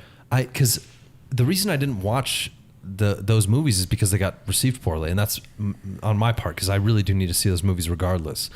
But I just when I saw the trailer for that, the Misty Mountain song, I do remember that. Yeah. It's was chilling. beautiful. It's like I was like, whoa! The Like, Hobbit what kind of movie am I are watching right now? slower than the Lord of the Rings because There's they a took this one is book. very short. They Very took one short. book and Into made three three, movies. right. And it's as the opposed to shortest 6 book. books and made 3 movies. for Right. Lord of the Yeah. Rings. It's So- crazy. So it's, I mean, you really, if you just read like the first 20 pages of The Hobbit and then watch them, you're like, oh wow, they really hit a lot. They hit a lot of these points because there's only one book Right. for 3 movies. And originally they were Made supposed to be for 2 movies, I think, and then they split it into 3 because Yeah. they're like, we got to make as much money as we possibly Certain- can. So Yeah. No, and I think overall this message of the movie itself is just to move on. no, seriously, get the fuck out. We don't want you here anymore. No. I think like by the end of it, they're all just like over it and they just want to move on and accept things. There's a lot of things that they have to accept and they have to just move on. It's like it's what Dory says in Finding Nemo. You just keep swimming, kind of thing. Where I'm serious. Oh my like, god, that's so good. I never thought No, yeah. Finding Nemo and Lord of the Rings would be we'd make so it in this podcast. They relative. could definitely cross over at some point. I don't know why it wouldn't be it already. But no, honestly, it's something to note by. I think I don't understand how these characters would like just from an acting standpoint, like being in the situation like that. I mean, that's thrilling. I mean that no other person or human being could go through that. You know? Wait, who? Just those characters in what they went general. through, yeah. Like they just went through hell and back. To be fair, they weren't human beings; they were hobbits. That's So some were men. Yeah. one was man, Aragorn. Well, Boromir died. He was actually thousands of partly men. yeah. Well, there Thousands was of men. Yeah, okay. They weren't the Fellowship though, so it doesn't count. We could talk about the Fellowship. We could talk about. I was talking about the just those movies as a whole, like where The what it took to what it took. where are we going? We're moving on. Speaking of moving on, Speaking of moving on, no, but I want to get you guys' ratings and then your overall thoughts to the whole thing. Just wrap everything up of what you thought about it. We will start with Hannah. Once again, ladies first. Go ahead. All right, I'm gonna go like 8.5. Oh wow. Yeah. That's a good rating. Yeah, it's good. All right, we'll take that. Yeah. Wait, for all 3 or for Just overall, I generally? think. I mean, yeah, overall, all 3. okay. And why would you say that? Just based on your account and what you thought of it. I I liked it. Like I did. Yeah. And I think that it was really well made. Like you were saying, for when it was made, it still holds up today, which is an issue that a lot of movies don't. Yeah, no, definitely. So I think it's something that I definitely watch it again, and it was really good. So Awesome. 8.5. We convinced you. Thank you. Yeah. Eric, your thoughts? It's hard for me to separate like the act of making this film and how epic it was, the process of getting together, and then based on the books from 50 years earlier, and finding an audience, and just nostalgia. It's hard for me to separate that from just looking at the story. What's on the screen? I can't separate. Right. There's so much It's backstory impossible for to me it. at this point. It's impossible They're for the me. same, too. Like, it's one and the same. This movie was a huge influence on my life. These movies were a huge influence on my life. The music, just the scale, everything about it. Having said that, I can't give it 10 because I just don't want to give it 10, but 9.5 for all of the above reasons that are. Yeah, it's no, just. definitely. I would. I mean, even when I recommend to people and they're like, I've never seen that, or they've seen Game of Thrones. You like Game of Thrones? Well, this is like This is first of all written like before 60 years before, 70 years before Game of Thrones. Yeah, right. And it came out. Yeah, a generation this was ago. written by a World War I veteran. This is the original.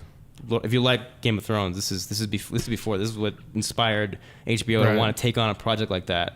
Yeah, this is the audience test for Game of Thrones. Like, hey, people like this shit. This got fantasy made. This made nerds, like people who liked like Dungeons and Dragons and stuff like normal. Right. I wasn't into that necessarily. Fucking nerd. but it made it mainstream. This was normal to be like elves and dwarves and be cool. So again, I can't separate all of the impact these films have had. So for me, it's a 9.5. 9.5. Yeah, it's gonna be no for me, dog. It's gonna be no for me, guy. Yeah, it's gonna be a 9.5. Nate, your overall thoughts? No, I think 9.5 sounds pretty. I mean, like I said, I think this is the one of it. I mean, it's like, on par with Star Wars, but I mean, it's even more of an epic than Star Wars is. I don't know. It's definitely if you're into film, it's like game changing. If you haven't seen it yet. Yeah. So I definitely recommend watching it, obviously. But yeah, I think 9.5 is pretty on the mark. Like, it's not a perfect film, obviously. No film is, but it's as close to a perfect, at least trilogy, as you can get to. I think. I mean, each movie had its own ups and downs, but it's like together they really work. I feel like each movie just gets better.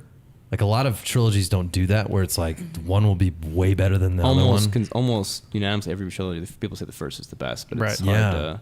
It's hard. There's a few where it's like The Dark Knight, where it's like the second one's better, and then the third one is also not as good as the second one. It's hard to even compare at this point because in the end, the third one won Best Picture, and the other two were nominated. I think it was an amalgamation of like, look, it was one of those like, we're sorry we didn't give it to you the last 2 years. The body of work. This is the last one. Right. It's kind of like an honorary Oscar. It's like, even though you deserve this, even though we didn't technically give it. Quick discussion: do you guys think that was well deserved based on the third movie? I don't remember what was up that year, so if I knew what was up, I could tell you. But I know like the Two Towers, I feel like they should have won before. I don't know. You think they should have won for Two Towers of Fellowship? Two Towers, yes. Okay. I don't know. Well, it was nominated for a total of 30 Oscars over all three. Yeah, for all three of them, it holds the record for most Oscars for a franchise. Wow. Godfather had 28, and I think Star Wars had like 26 or 27, but this has 30. But I mean, it's the Oscar voters every year. They're coming back like, okay, they didn't win anything. Right. They didn't win anything. They had every Oscar. Yeah. So I don't think it was necessarily the best movie. It was just. No, I get you. Well deserved, yeah. I mean, because that's the thing. Definitely deserved. Yeah. You really have to experience this as a trilogy. It's not a one-off movie kind of thing. Well, my only comparison, and I was just comparing like another trilogy, would be Godfather, which we hadn't really talked about. Because I mean, like, there's a lot of different trilogies that you can compare, but like, what would really be the best one is up for debate. What's interesting about The Godfather is it's like an epic on an entirely different level. It's super slow, super brooding. There's no like battle scenes. Yeah. It's all talk. It's all set up. It's all character development. And yet it's almost just as good, Right. For different reasons. Yeah. Mm-hmm. Yeah. It's hard to compare.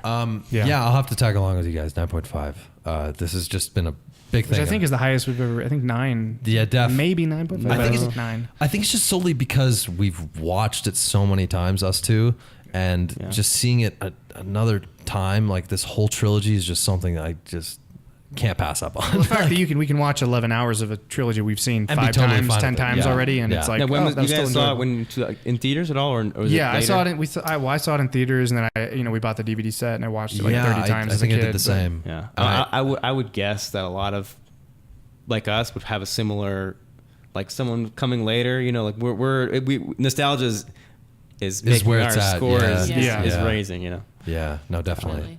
I think if Hannah, decided to rewatch If it, little tomorrow, Hannah had watched this. For a reason other than just Orlando Bloom. Yeah, exactly. You're like, Orlando. Oh my God. It's like, he has really long hair. It's blonde, but I still love him. I'm kind of into it, actually. I really like pointy ears. The whole Elvish thing. I'm digging it, Orlando. I'm digging it. I'm digging you, sir. It's like guys, Spock, but with blonde hair.